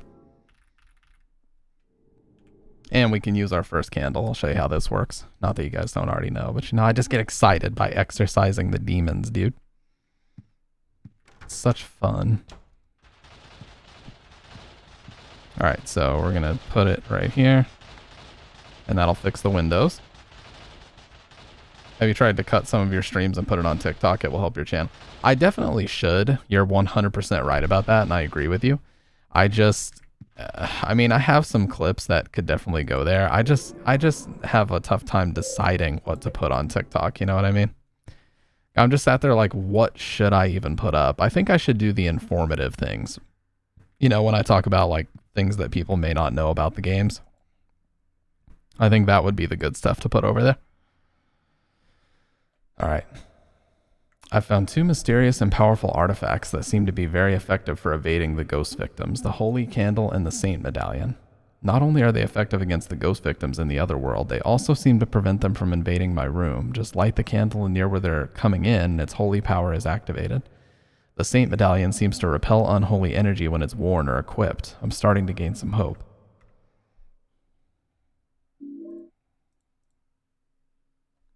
It's a filthy envelope. There's a letter and a toy key inside. Mummy, I'll give you this, so please wake up soon. It's inside my toy train. All right. So yeah, you notice the windows are not going ape shit anymore. Well, Twitch is actually really good now, and Twitch automatically will crop your clips to be vertical, which I appreciate a lot. So you basically just have to attach your TikTok to your Twitch account, and you can export the clips in like a couple of minutes, you know. It'll basically make your clip vertical and kind of mirror the sides so that it plays really easily on a phone screen. So they actually make life pretty easy for you there, and I do appreciate that, but yeah. Yeah, no, Twitch is definitely good when it comes to exporting stuff off of the platform and getting it onto other stuff, so that I do appreciate.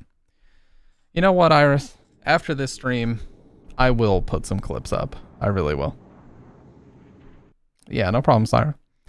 I will actually put some stuff on TikTok after I stream tonight. I think I should start doing that again and just kind of consistently post over there. There's no reason not to. You never know when that one clip could pop off, you know what I'm saying?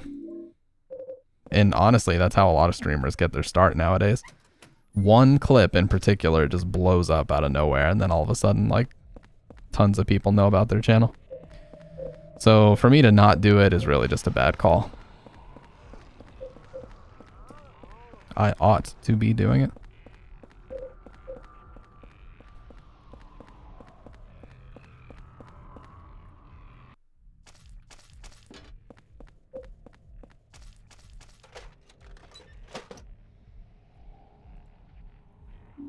Better do something around the house before the old ball and chain divorces me. Good lord.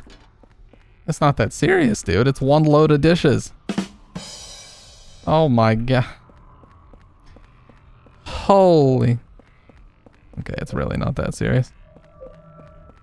But yeah, you see the importance of this. If you leave Eileen in a room where enemies are, she's just going to take a shit ton of damage, and obviously we don't want that.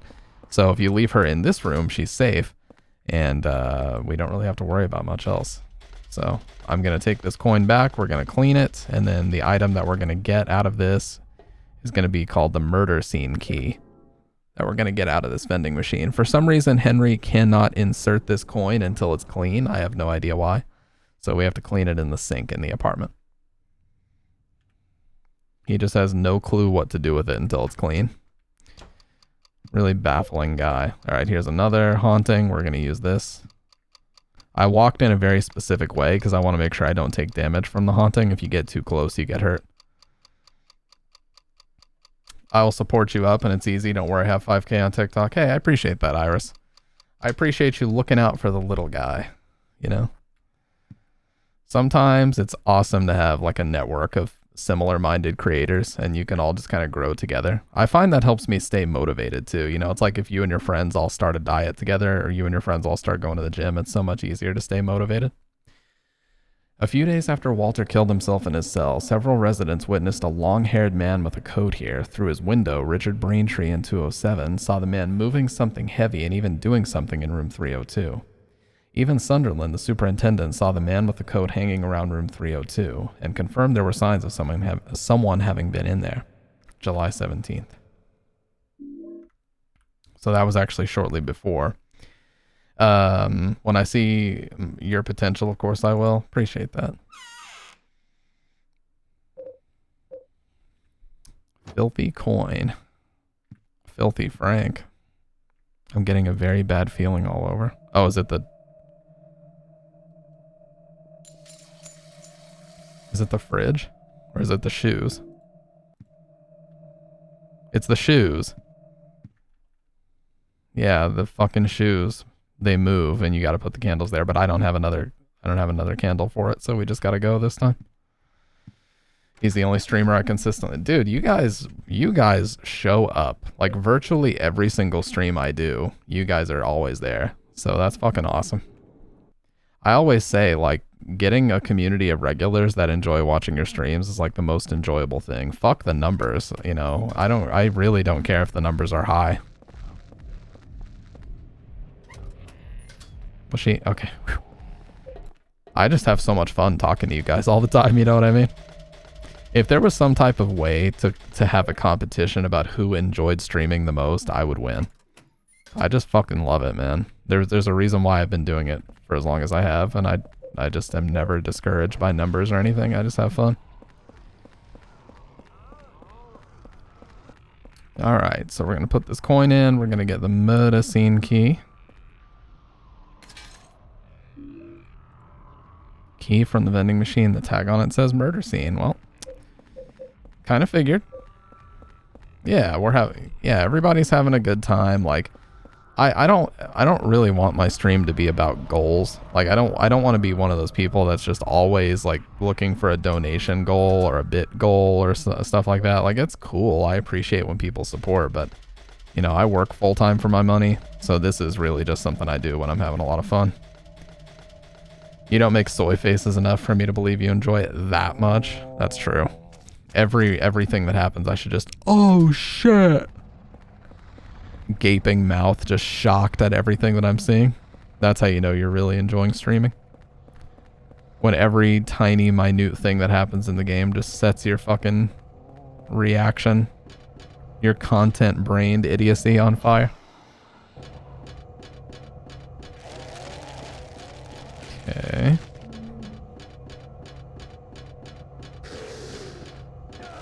What the fuck? That was so delayed. Oh my god. Yeah, yo, chat. Yo, chat. Dude. Hey, yo, chat. God, I hate when people do that, dude.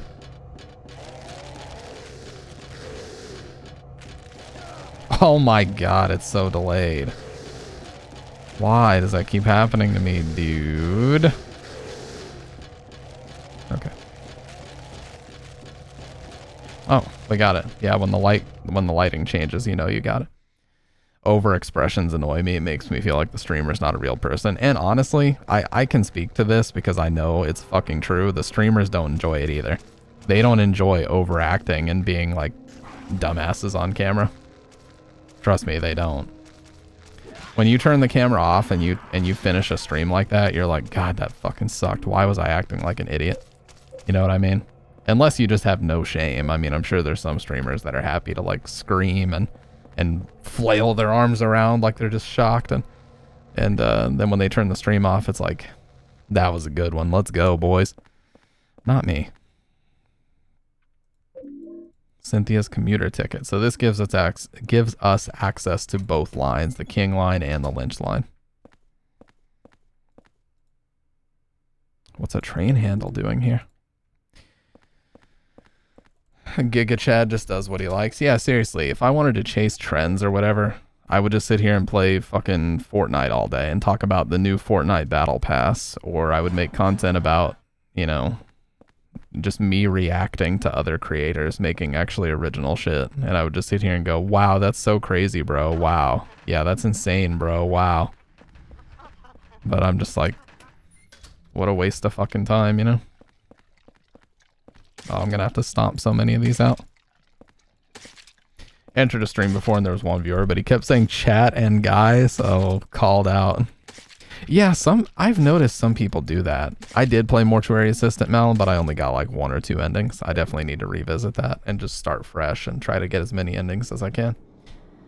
I've noticed that some people, when they turn on the stream, like obviously it takes a little bit for people to like get the notification and start coming in. That's why I usually try to give it an hour before we jump into the game, unless a bunch of people are already here and ready to go. But some people, like you said, even when they just have like 1 viewer watching and nobody's chatting, they'll just keep saying guys and everyone in chat as if there's like a ton of people. I just don't know why you would do that. Like, I stream to 0 people at the beginning all the time. I just talk about what I had going on. Like, I always have shit to yap about. That's the main thing with streaming. You just gotta always make sure you have at least something to yap about and you're good. That way when people come in, it's like you're already talking about something. They can just chime in whenever they're ready, you know? Doesn't have to be as serious as all that. The shoes still? Yeah. I don't have a candle yet, though. I'll have to find one. Oh, I know where one is. It's on in the center train. I'm gonna need to grab it. Let me do it right now, actually. While I'm thinking of it.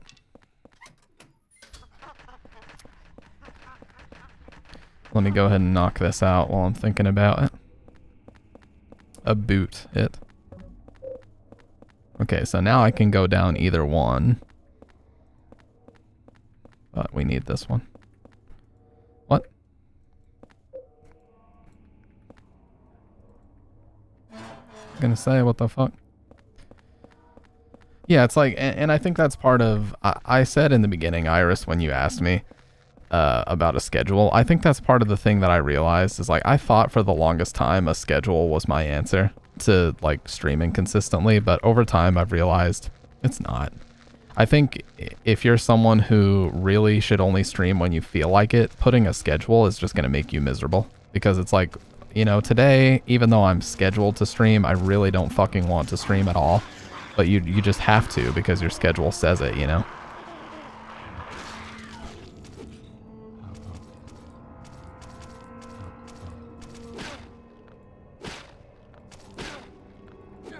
So that's what I do now, is I just turn on the stream whenever I feel like streaming, and that way every single one I do is fun.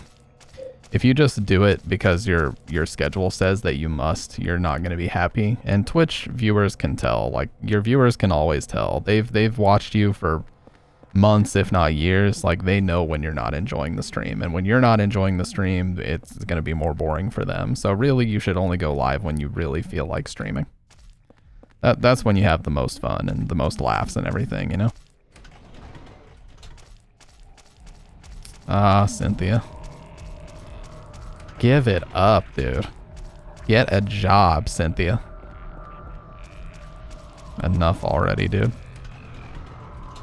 Alright, so there is a candle over here.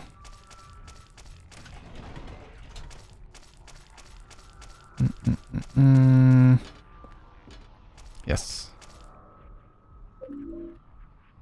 So now we can go back to the apartment. Yeah, I already told you once. Don't make me tell you twice that I don't want your special frickin' favor, dude. I didn't ask. I didn't want. Take the hint, dude. Alright, so we're full up on items. That's okay. I can just let out some frustration on these dogs. Oh, unless I already killed him. No, I didn't yet. Alright, this is perfect. Let's just, you know, mag dump on the dogs, because that's what has to be done here.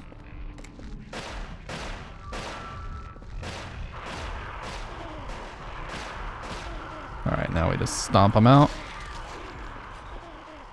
I love that stomp animation, dude. It's so aggressive.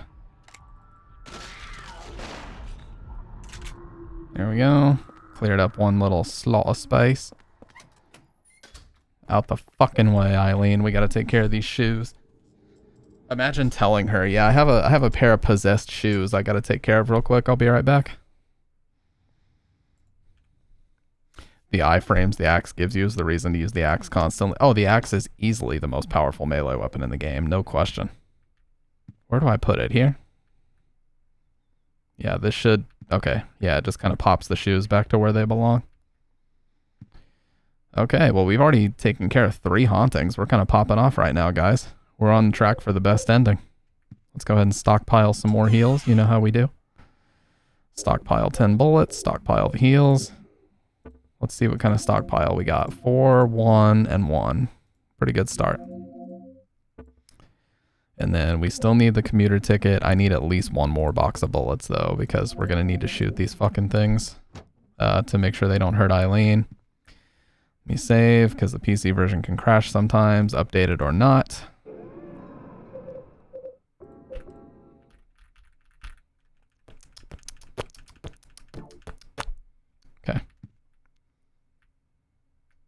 No Andrew.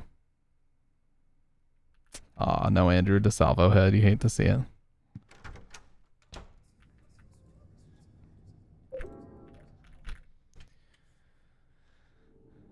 I agree with you that telling us in your server any other ways is a million times easier. Yeah, because it's like, I stream every Monday, Wednesday, and Friday for exactly 4.5 hours. You know what I mean? It's like, you do that for a few weeks, you're going to be burnt out. Going to college and have is it a history exam? Wish me luck and nice streaming, by the way. Hey, Iris, appreciate you hanging out. I had you seem like a really fun person to talk to. So appreciate you hanging out and jumping in the Discord. I promise I'll get your role set up in there so you can see absolutely everything. So as you already know, next time I'm live, just keep an eye to that Discord and we'll be here when you're ready. So good luck and have a good one. All right, so we'll take Eileen over. Unfortunately, I have to take her back through the train one last time, but it is absolutely the last time. We will not have to do this again. Histology, but not history. Yeah, I'm a little too streamer brain to know exactly what that means, but I know what a college exam is, and they're not easy, so good luck, although you probably don't need it. If you were studying enough to know that the exam was on the way, you're good. I believe in you.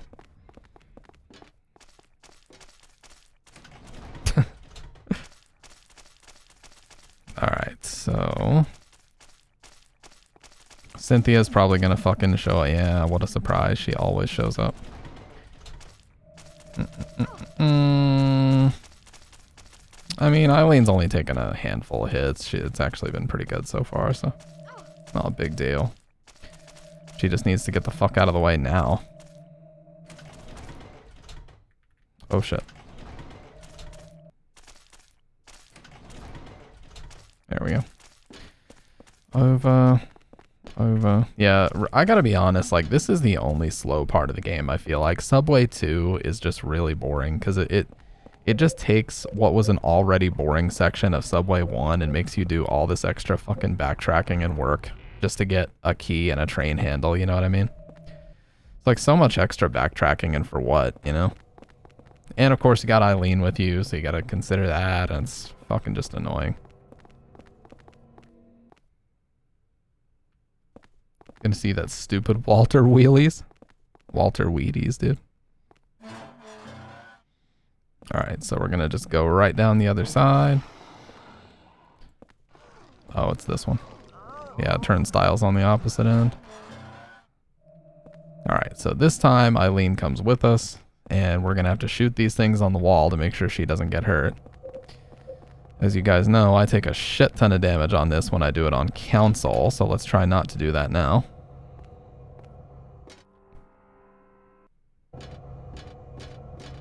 So basically, we're just gonna walk until they go to swing.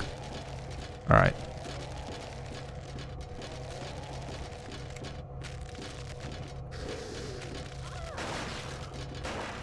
Okay. Yeah, the council. No, I don't actually pronounce console like that. I just say it to be stupid. You know who does, though? Ninja. The streamer Ninja. When he unboxed the Xbox One, he said council. And it drove me insane. Look at this swag walk he has right now, dude. Nope. You're dumb. And you're stupid. Oh, God. I was talking so much shit that I got hit. Plain and simple. Get out of the way.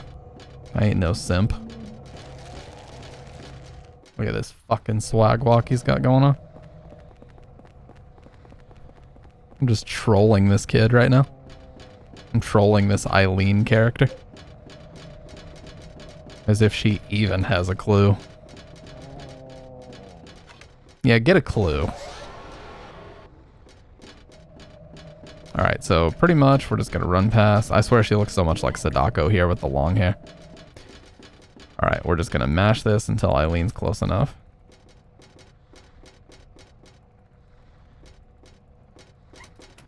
The frame by frame, dude. That was actually kind of disturbing, not gonna lie. Freaking unnecessary, dude. The the hell is going on here? What is going on?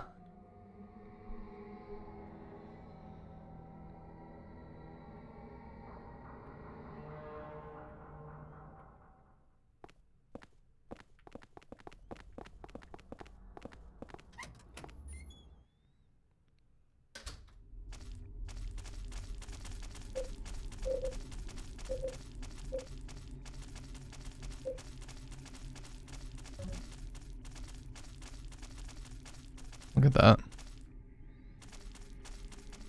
It's a Sigma and a soy right side by side. Incredible imagery. A Sigma and a soy pictured side by side. 2025 oil on canvas, eh?